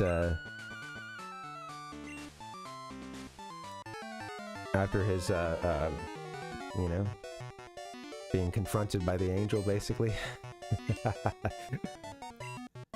Or whatever, a blinding flash, something, I can't remember. He's on the road to Damascus. He started tripping out.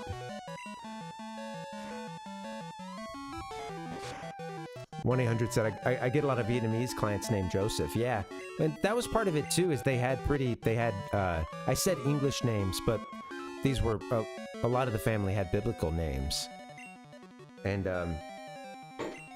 it was, it was just interesting. Do, do, do, do, do, do. Do, do, do.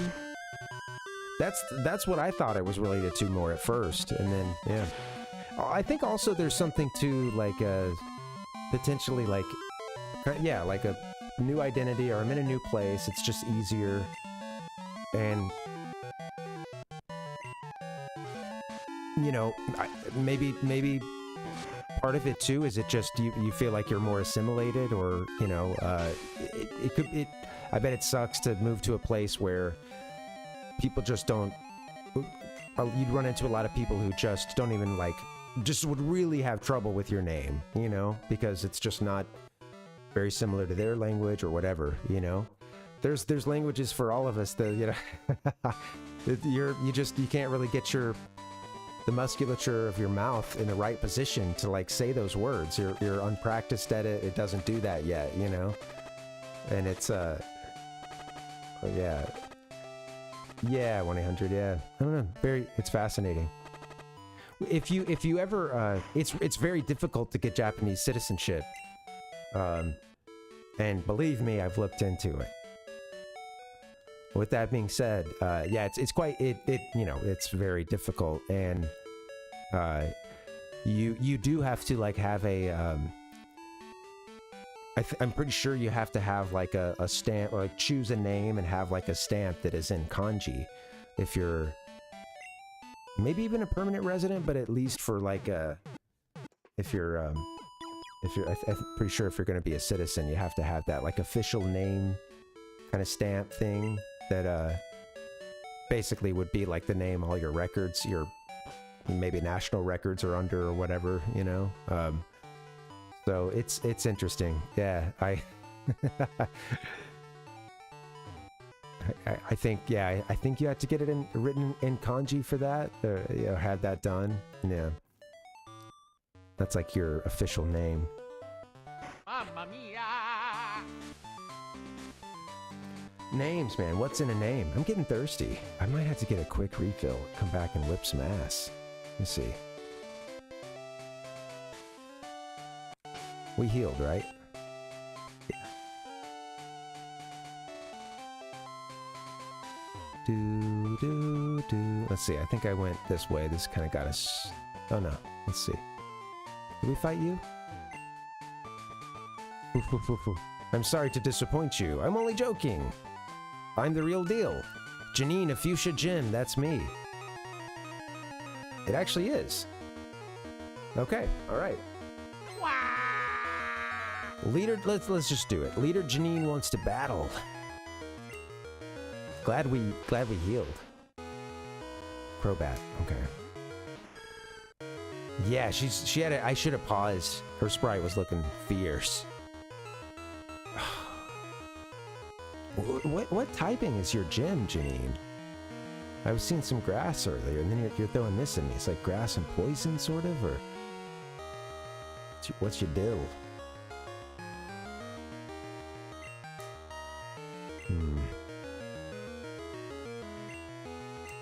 I'm gonna get a Pseudo Widow in, I think.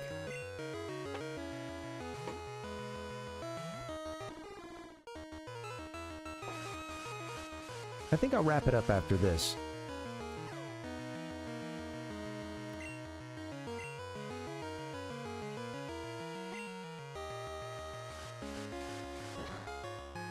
Okay, cool. Well, I mean, we got a pretty good level advantage with some of these pokes. We should be alright. I feel like we're gonna be okay. It doesn't matter how you feel.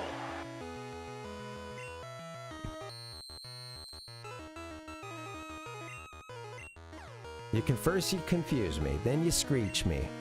Then I've heard myself in my own confusion.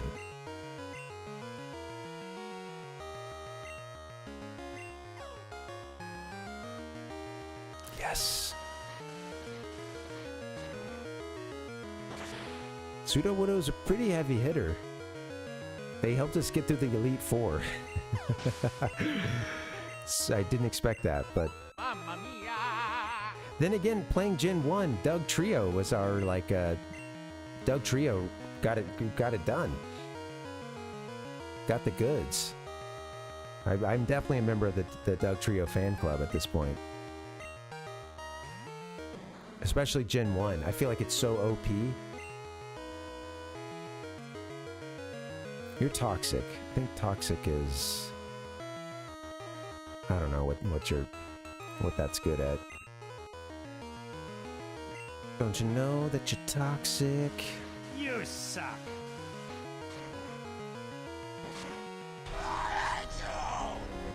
Look at that sprite for wheezing. It looks awesome.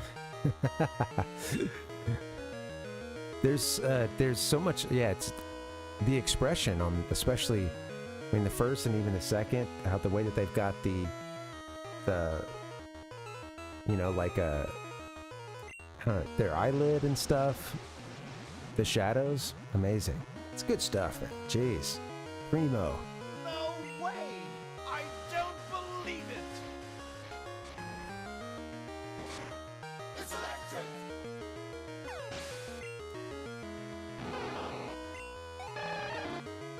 Cheese sandwich. Leader Janine is about to use wheezing. Will Benji change Pokemon? You know, Pseudo Widow's getting the good-o, getting the goods. So let's keep it rolling. I'm getting tired. It's a word salad over here, just to playing some like word association.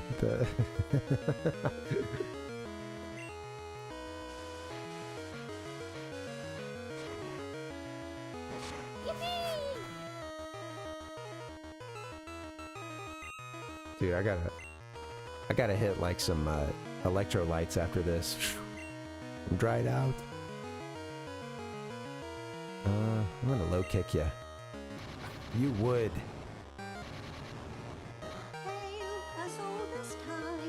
That's gonna take Pseudo out. Damn. Thank you for your service, Pseudo Widow. All right, next Pokemon out. Let's go. Who's up? Wait, I didn't see who we're fighting. Shh. Maybe we don't know yet. Ariados? Yeah, you're poison, huh? Poison and bug?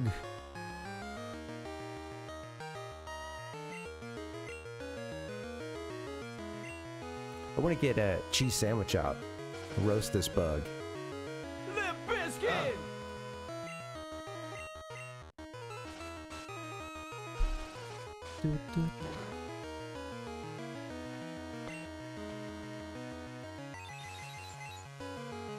Nightshade, eh? The society!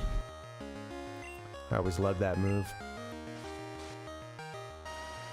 That's true, 1-800. Yeah, a little thematic thing there. I think it helps that there's the poison-esque, you know, typing to them, you know? Good old purple and green are some good. I actually just saw something about this recently. Someone asking, what is the true, in video games, what is the true toxic color, purple or green? But I think a lot of games know to mix and match them both, and you know, I like my green and my purple for my toxicity markers, you know? Limp Bizkit! I'm being really stubborn with PETA, but I want them to grow up a level, you know? Everybody just yells and screams at each other. Nobody's civil anymore. I gotta pop this neck.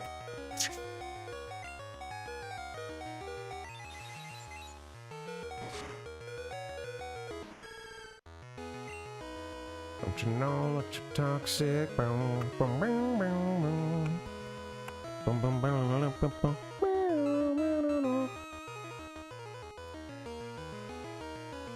I know. R.I.P. Cheese can finish the job. Let's go, Cheese. Blame it. Blame on. Getting thirsty as hell. Dying under the lights. This is a gamer right here. Dehydrating themselves. That's what it's all about, baby. Play that fucking track! This shouldn't take too long. I think we'll have Venomoth dispatched shortly. Flame Wheel, do what you do. Keep rolling, rolling, rolling, rolling. No! Finish it. Oh, what are you doing? We did it.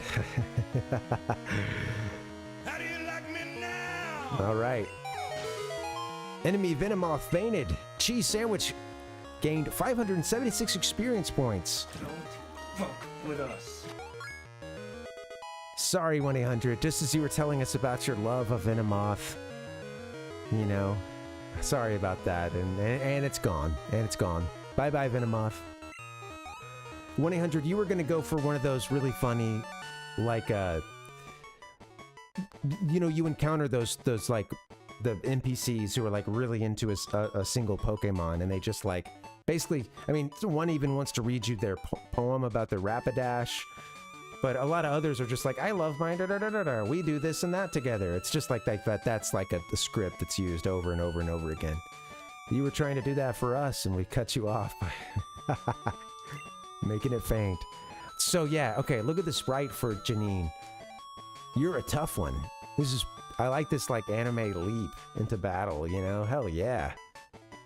Give me a hell yeah! Fierce. Of course, maybe now, you know what? Her ass is leaping back right now. That's what's happening. She's going in reverse, you know, jumping away from us. And she's gonna do the anime. Yeah, she's got to do the cool landing, and she makes the landing, and you think she's unscathed, but then she's, you know, doing the anime, like, you know that they're, like, mortally wounded, or it's not good. They're hurt pretty bad.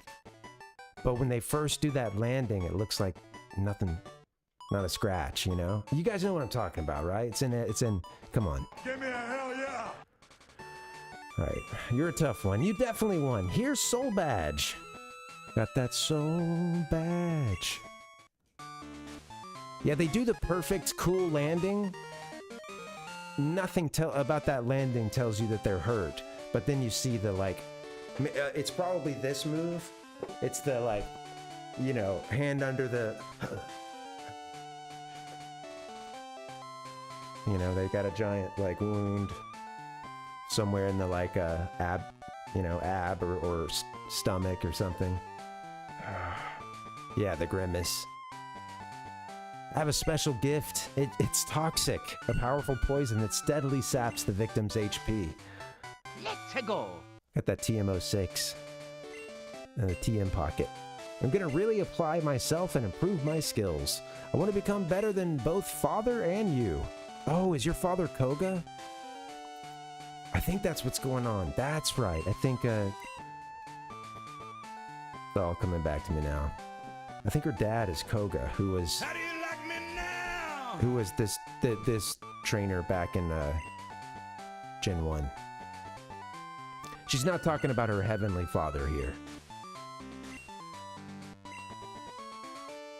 I would become better than my heavenly father. Okay, with that being said, let's save. And I want to see if we can... If these other people will fight us now, or if that's it. I'm kind of curious. We should end on a high note, but I'm terrible at that. Did we? Maybe we fought everybody.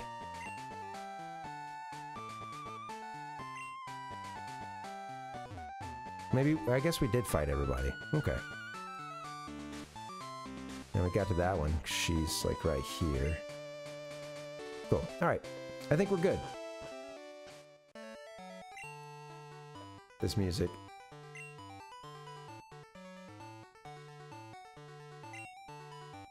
Listen to a little in the background.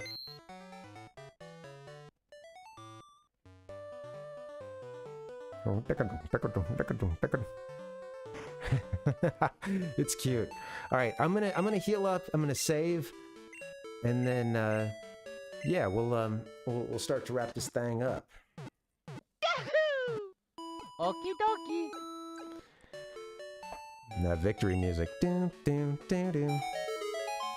This has been a cool stream. Thank you guys for hanging out. I had a good time. It's been kind of a stressful weekend at points, and otherwise a cool weekend. Whoa, glitchy.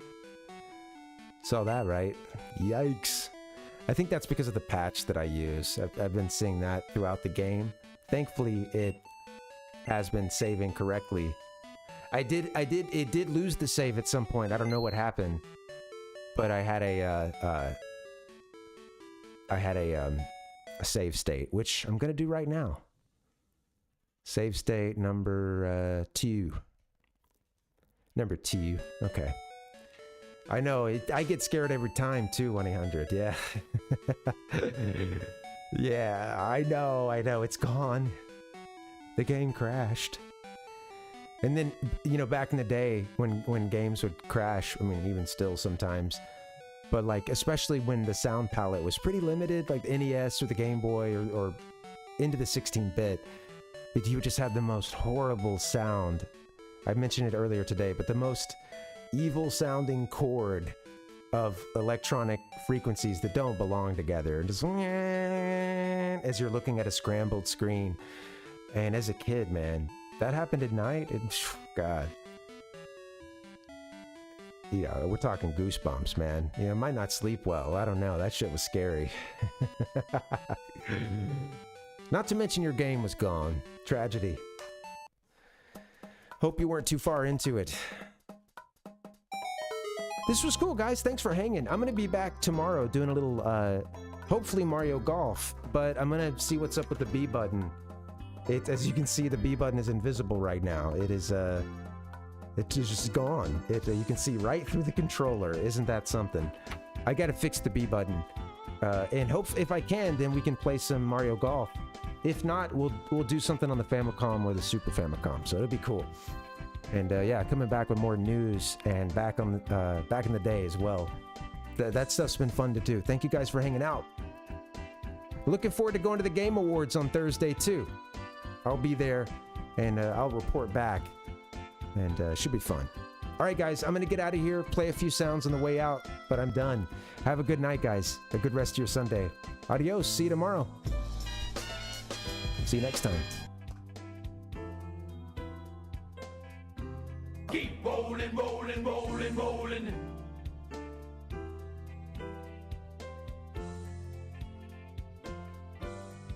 Get the hell out of my house. In Jesus' name I pray. Parvinator. the Parvinator. He was special. Ah! It gives milk and says moo.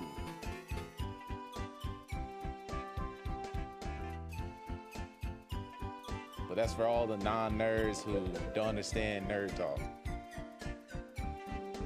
First flag off Kage, leader of the hidden village of the dead. Ah! Ladies and gentlemen, salt and pepper!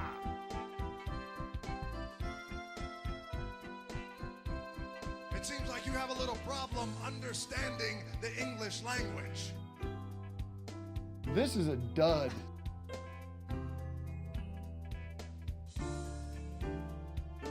What kind of container do you carry a turd in? Now we're going to finish exactly what we started. Bunch of hookers and cocaine. Cocaine's a hell of a drug. Why are pyramids that shape? Is it to stop homeless people sleeping on them? Wrestling, with all that wriggling about, they'd have seen right up their bumholes and everything. Oh, it's beautiful. Must be very proud. You're very small. Pop this fucker in, turn this son of a bitch on, and play some Superman.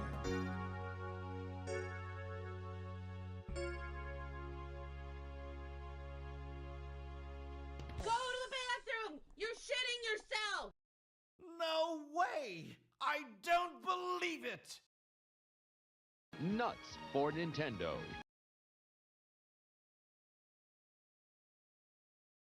Maybe you will be brain dead from staring at this thing all the time. You suck. The worst show on television. I bid you good night, good night, good night, good night, good night. It's almost over. Bingo! Bye-bye! Where do we go from here?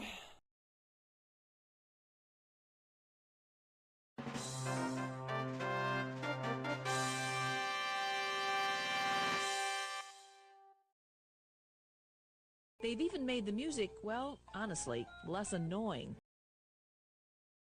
Or the mom and dad, or the neighbor,